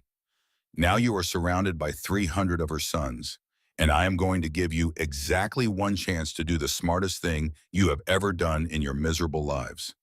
Drop the guns, now." There was no negotiation. There was no counteroffer. There was no dramatic standoff where both sides weighed their options and engaged in tense verbal chess. The cartel men were professionals, and professionals understand leverage. And the leverage in this quarry belonged entirely to the wall of silhouettes on the rim and the wall of chrome at the ramp. Fighting meant dying, not probably dying, certainly dying. Every one of them knew it. The sound of 30 assault rifles clattering against the limestone gravel floor was the loudest silence Sawyer had ever heard. The guns hit the ground in a ragged cascade, some dropping quickly, others lowered slowly and placed down with the reluctant care of men surrendering the only thing that had been keeping them alive. The sidearms followed, then the knives, then the body armor unstrapped and dropped in heavy thuds. Within 90 seconds, 30 armed men had transformed into 30 unarmed men, standing in their undershirts and tactical pants, shivering in the October cold, looking at the ground. "Tie them to the rock crusher," Diesel ordered. His voice carried no emotion. He might have been ordering coffee. "Make sure the knots are tight. The sheriff stays with them, front and center where the cameras will see him first." Slade's men moved with practiced efficiency. The cartel members were bound with heavy zip ties, the same kind of zip ties they had used on Evelyn Cross less than 30 hours ago, and marched to the rusted remains of the old rock crusher at the center of the quarry floor. They were secured to the steel frame in aligned wrists behind their backs, ankles bound each man position so that he could not reach the man next to him. The sheriff was placed at the center of the line, still in his tan uniform, his badge still pinned to his chest, his clipboard lying in the gravel 20 feet away where he had dropped it. Sawyer stood and watched the binding. He watched the sheriff's face as the zip ties went on. Holden was not crying. He was not begging. The terror that had been pouring off him in waves during the confrontation had receded, replaced by a blank, hollow stare that Sawyer recognized. It was the look of a man who has realized that his life as he knew it is over. Not over in the dramatic, cinematic sense, over in the mundane, bureaucratic, permanent sense. The sense that involves handcuffs, in fingerprints, in a cell number, in a routine that will not change for decades. The realization was worse than fear. Fear implies the possibility of escape. What was on Holden's face was the absence of possibility. The understanding that every decision, every law, every dollar, every phone call to the cartel had built a cage around him so complete that even the air inside it belonged to someone else now. The man with the gold chains, the cartel lieutenant, was secured at the far end of the line. He had said nothing during the entire binding process. He had offered no resistance. He had simply watched with the flat, assessing eyes of a man who has been in custody before and understands the procedure and is already calculating his legal options. As Slade tightened the zip ties around his wrists, the lieutenant looked up at Diesel. "You are just going to leave us here?" The question was asked without inflection. Not a plea, not a challenge, a request for information. "Oh, we are not going to touch you." Diesel's smile was cold and precise, a predatory grimace that communicated amusement and menace in equal measure. "That was never the plan. We do not need to touch you, because about 20 minutes ago, an anonymous call was made to the DEA field office in Chicago, a very detailed anonymous call, the kind that includes GPS coordinates and license plate numbers, and an itemized inventory of the 300 kilos of product sitting in the back of that transport truck." He gestured toward the heavy truck parked near the loading area. And the very detailed call also mentioned by name and badge number a certain Oskaloosa County Sheriff who has been providing logistical support to a cartel distribution network operating out of a quarry on his brother's property. Diesel paused and let the words settle into the cold air. "The DEA task force should be arriving in about 10 minutes. They are bringing FBI. They are bringing ATF. They are bringing enough federal agents to fill this quarry twice over. And every single one of them is going to be very interested in the evidence that is sitting right here in front of them. The drugs, the transport vehicle, the weapons, the corrupt lawman with the clipboard, everything gift-wrapped and waiting. He leaned down slightly, bringing his face closer to the cartel lieutenant. Enjoy federal prison. I hear the food is terrible. Then Diesel straightened ship and turned his back on the bound men. He walked toward the ramp, his boots crunching on the gravel with the same measured, deliberate cadence that had marked his entrance. He did not look back. There was nothing behind him that required another moment of his attention. The men on the rock crusher were no longer his problem. They belonged to the federal government now. Sawyer lingered for a moment. He stood in the center of the quarry floor, surrounded by dropped weapons in abandoned duffel bags and the humming halogen lights that cast his shadow in 4 directions at once. He looked at the sheriff one last time. Holden's head was bowed, his chin resting on his chest, his tan uniform dark with sweat despite the freezing temperature. He did not look up. He did not meet Sawyer's eyes. Whatever performance of strength and authority and community service that Raymond Holden had been delivering for the people of Oskaloosa County had ended, and the man underneath the performance did not have the courage to lift his head. Sawyer turned away. He walked to the ramp and climbed the gravel incline and emerged onto the rim where the 250 bikers were already mounting their machines. Diesel was waiting at the top, straddling his custom Harley, the engine idling with a low, patient rumble. Sawyer swung onto the back of the bike without a word. He wrapped his arms around Diesel's massive frame and felt the engine vibrate through his entire body, through his aching muscles and his bruised bones and the compass in his chest pocket. And then they rode. The exit from the quarry was the reverse of the approach. 300 bikes moving single file through the logging trail headlights, still taped engines throttled low threading through the dark woods with the same ghostly discipline that had brought them in. Sawyer guided from the back of the lead bike, calling out the turns and the obstacles in the same low voice, and the column followed, and the forest swallowed them like it had never spit them out. Behind them, faintly at first, and then growing in volume, the sound of sirens began to rise from the south. Multiple vehicles, federal vehicles by the sound of them, moving fast on the county highway, their lights painting red and blue streaks across the distant tree line. The cavalry was arriving, but the quarry floor was already prepared for them. Every piece of evidence in place, every criminal secured, every gun accounted for. All the federal agents had to do was walk down the ramp and start cataloging. By the time the first FBI sedan turned onto the access road leading to the quarry, the Hells Angels were 3 miles deep into the backcountry, moving along trails that would not show tire tracks on limestone and would not be searchable by helicopter because the tree canopy was too dense. They were ghosts. They had always been ghosts. The entire operation from the first engine, start on the rim to the last bike disappearing into the woods, had taken less than 40 minutes. They arrived back at the Boone farm as the first gray light of dawn was beginning to dilute the darkness on the eastern horizon. Sawyer climbed off the back of Diesel's Harley and stood in the gravel driveway, his legs shaking, his hands numb from the cold, his body running on fumes and the last traces of adrenaline that were now draining out of his system like water from a cracked bucket. The 300 strike team bikes rejoined the main force in the yard, and the 2,000-strong army that had occupied the farm for the past 24 hours began to stir. Hank Boone was standing on the front porch. He had not moved. Sawyer understood with a deep, aching clarity that his father had been standing on that porch since midnight, watching the empty driveway, holding his shotgun, waiting. 5 hours in the October cold. 5 hours of silence and wind, and the distant sound of coyotes and the even more distant sound of sirens that may or may not have been real. 5 hours of not knowing whether his son was alive or dead or bound to a rock crusher at the bottom of a limestone pit. Their eyes met across the yard. Sawyer walked toward the porch. His boots were heavy on the gravel. Every step sent pain signals from his bruised knee and his torn palms and his aching shoulder. He climbed the porch steps, the old wood creaking under his weight, the way it had creaked under his weight every day of his life. Hank reached out and grabbed his son. Not a handshake, not a pat on the shoulder. A full, complete, two-armed embrace that Hank Boone had not performed since the day they lowered Marianne into the ground.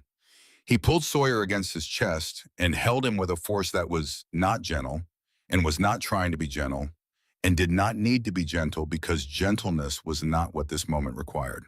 What this moment required was the physical confirmation that his son was alive and whole and standing on this porch and not lying in a quarry with a bullet in him. Sawyer pressed his face into his father's shoulder.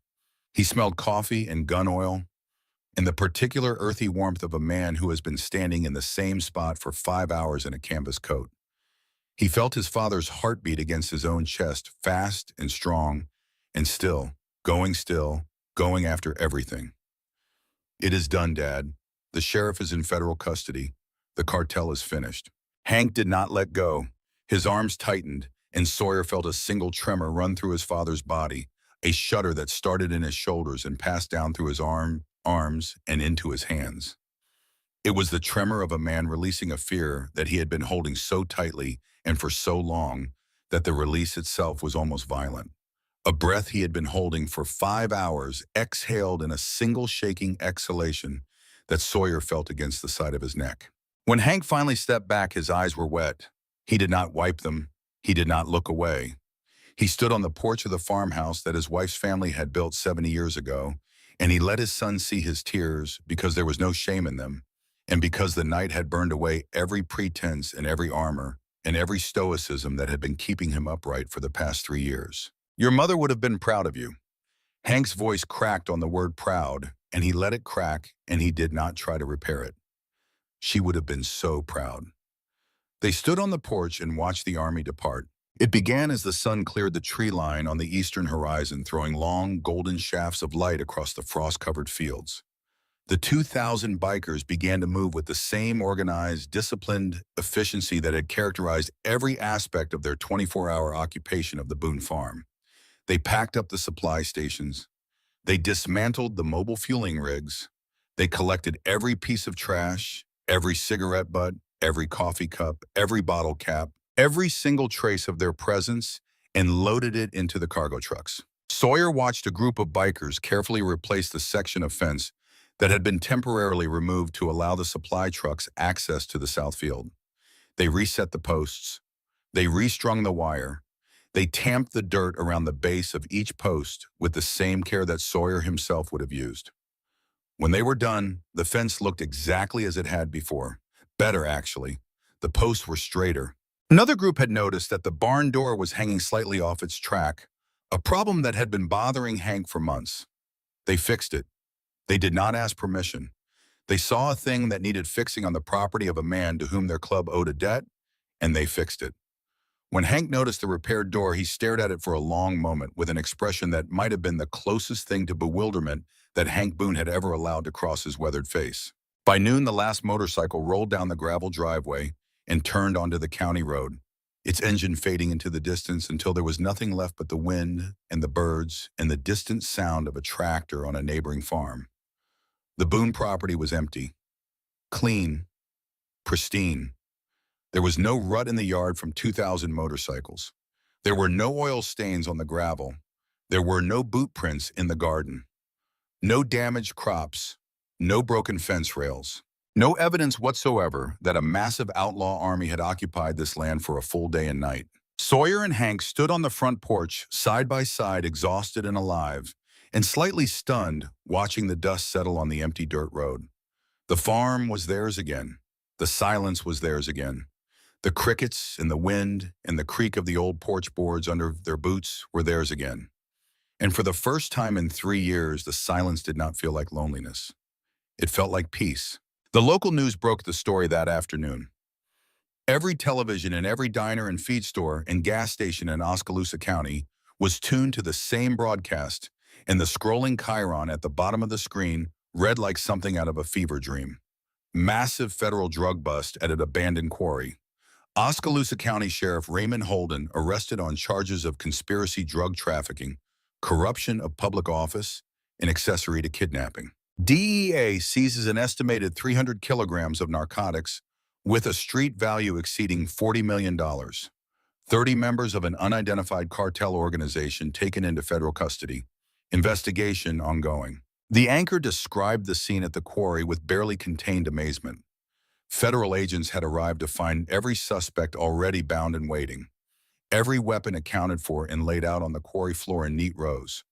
The transport truck still loaded with evidence.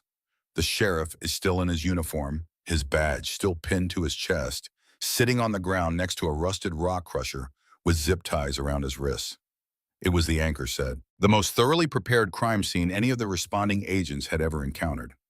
Someone had done the federal government's job for them and done it with a precision that bordered on professional. No one mentioned the Hells Angels. No one mentioned motorcycles. No one mentioned a farm boy with a pipe wrench. The anonymous tip that had triggered the raid was traced to a prepaid phone purchased in a gas station in Omaha, Nebraska, and the trail ended there. The federal agents who processed the scene found no tire tracks on the quarry rim that did not belong to the suspects. They found no fingerprints that did not belong to the cartel members or the sheriff. They found nothing that connected the raid to any outside party. The Hells Angels had been there, and then they had not been there, and the space between those two states was as clean and as empty as a freshly plowed field after the first snow. Sheriff Raymond Holden did not get bail. The federal judge took one look at the evidence, the volume of narcotics, the depth of the corruption, the severity of the kidnapping charges, and ruled that the defendant presented an unacceptable flight risk. Holden was transferred to a federal holding facility in Cedar Rapids to await trial. The trial, when it came 4 months later, lasted 3 weeks and produced a conviction on all 14 counts. The sentence was 35 years without the possibility of parole. Raymond Holden would be 93 years old before he was eligible for release. He would die in a federal prison. The tan uniform and the badge, and the spotless cruiser, and the porch visits, and the handshakes and the lies were over. All of it forever. The heavy-set man and the tall, thin man from County Road 9 were identified as independent contractors with ties to a distribution network operating across 4 Midwestern states. They were convicted separately and received sentences of 20 and 18 years respectively. The man with the gold chains, whose real name turned out to be far less impressive than his jewelry, was extradited to face additional charges in Texas and Arizona. The entire network collapsed, not partially, completely. The quarry had been the central hub, and without it, the supply chain fragmented, and the distribution system imploded, and every associate and subcontractor and local facilitator who had been feeding off the operation was left exposed and scrambling. Sawyer followed the news from the kitchen table, reading the county newspaper and watching the evening broadcasts with his father. They did not discuss what had happened in the quarry. They did not discuss the bikers or the raid or the 2 words that Sawyer had spoken into the radio at 2:30 in the morning. There was nothing to discuss. The thing had been done. The consequences were unfolding in the proper institutions through the proper channels in the proper manner. The law was handling it now, and the law for once had been given every tool it needed to handle it correctly. 1 week after the raid on a Tuesday afternoon, when the October light was slanting low and golden across the harvested fields, a sleek black Mercedes-Benz sedan pulled into the Boone Farm driveway. It was the kind of vehicle that did not exist in Oskaloosa County. The kind of vehicle that attracted stares at the gas station and whispers at the feed store. It rolled slowly up the gravel, its tires crunching softly, and came to a stop near the base of the porch steps. A man in an expensive tailored charcoal suit stepped out of the driver's side. He was in his late 40s, clean-shaven with silver-rimmed glasses and a leather briefcase that probably cost more than the Boone family's monthly grocery budget. He walked up to the porch with the measured, unhurried stride of a man who bills by the hour and has never once worried about a mortgage payment. Hank was on the porch, kneeling beside the screen door, screwdriver in hand, replacing a hinge that had been loose since August. He looked up at the approaching stranger with the wary, assessing expression that rural men reserve for people who show up uninvited in expensive clothes. Hank Boone. The man produced a thick manila envelope from his briefcase. He held it with both hands, the way you hold something that has weight beyond its physical mass. My name is David Winters. I represent a private benefactor based in Cave Creek, Arizona. I have been instructed to deliver this to you directly in person and to answer any questions you may have. Hank stood up slowly. He wiped his hands on his work jeans and took the envelope. He turned it over, once examining it front and back, the way a man examines something he does not quite trust, and then he opened it. Sawyer was standing in the doorway. He watched his father's hands as they pulled the contents from the envelope. The first item was a document, heavy paper, legal size, with the letterhead of the Oskaloosa Regional Bank printed at the top. It was the official deed to the Boone Farm. All 500 acres, Sawyer recognized the format because he had seen a copy of it in his father's filing cabinet, a copy that was stamped with lien notices and mortgage holds, and all the bureaucratic language that translates in plain English to this land does not really belong to you until you finish paying for it. But this copy was different. This copy had a massive red seal stamped across the bottom of the final page. The seal read in capital letters that seemed to take up half the page paid in full. Hank stared at the seal. His hands had stopped moving. His entire body had stopped moving. He stood on the porch of his wife's family farm, holding a piece of paper that said the 10-year mortgage, the crushing, suffocating, sleep-destroying debt that had been slowly killing him since Mary Ann's medical bills consumed their savings, was gone, paid, cleared, zero balance. The farm was theirs, free and clear, no more letters in cream-colored envelopes, no more calls from the bank, no more lying awake at 2 o'clock in the morning doing math that never added up. There was a second document in the envelope. Sawyer stepped forward and looked over his father's shoulder. It was a letter on the stationery of a private educational foundation based in Scottsdale, Arizona.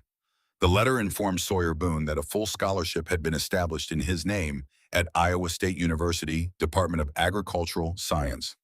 Tuition, housing, books, and a living stipend for 4 years. The scholarship was renewable and had no conditions attached to it other than enrollment and satisfactory academic progress.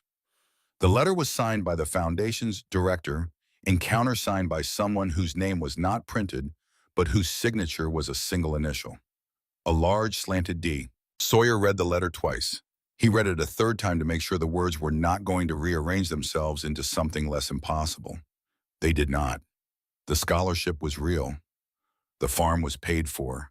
The future that had been shrinking for 3 years, contracting under the weight of debt and grief and the slow erosion of hope, had just expanded in a single afternoon to a size that Sawyer could not fully comprehend. At the bottom of the envelope, resting beneath the documents, was a single object.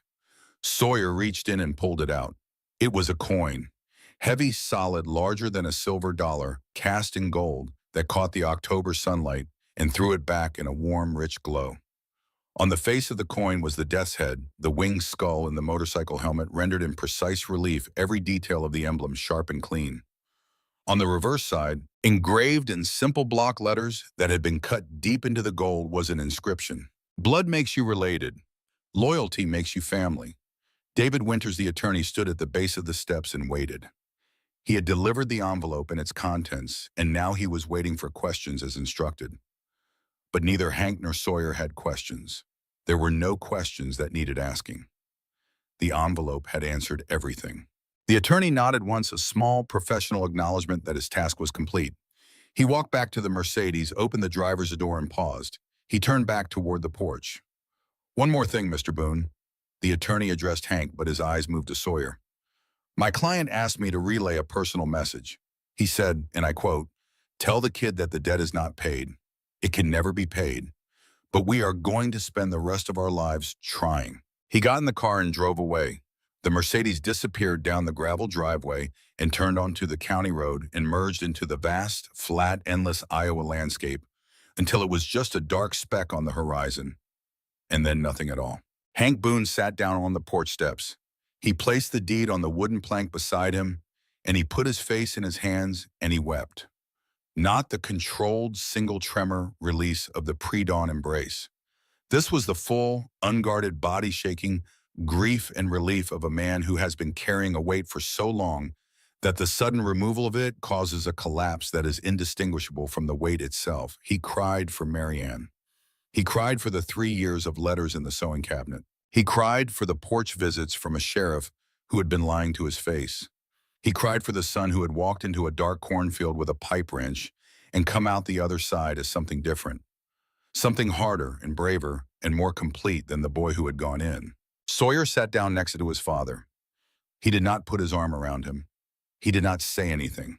He just sat there on the porch steps of the farmhouse where he had been born 19 years ago, delivered by his father's trembling hands during an ice storm, and he held the gold coin in his palm, and he let his father cry, and he watched the sun move across the sky, and he listened to the wind moving through the corn, and he breathed. The farm was quiet. The road was empty. Somewhere far to the south, in a federal holding facility in Cedar Rapids, a man in a tan uniform was staring at a concrete ceiling and counting the years that stretched ahead of him like an empty highway with no exits. Somewhere far to the west, in the Arizona desert, a massive man with a silver beard was sitting on a motorcycle in the sun, thinking about a 19-year-old kid who had done the right thing on a dark road when doing the right thing could have gotten him killed. And somewhere between those 2 points on the highways, in the back roads, in the much empty stretches of American asphalt, 2,000 men on 2,000 machines were riding home carrying with them the knowledge that a debt had been incurred that would outlast all of them. And on the porch of the Boone farm, in the late afternoon light of an Iowa October, a father and his son sat together in a silence that was not empty. It was full of everything they had survived and everything they had lost and everything they had just been given. Full of the memory of a woman who had taught them both that courage is not the absence of fear, but the decision that something else matters more. Full of the knowledge that somewhere out there, beyond the cornfields and the county lines and the flat, unbroken horizon, a brotherhood had made a promise. And if the call ever came again from this porch, from this family, from this land, they would ride. Sawyer turned the coin over one last time in his palm. The death's head caught the fading light. The inscription gleamed against the gold. Blood makes you related. Loyalty makes you family. He slipped the coin into his chest pocket next to his grandfather's compass, and he sat on the porch with his father, and he watched the sun go down over 500 acres of land that finally, after everything, belonged to them.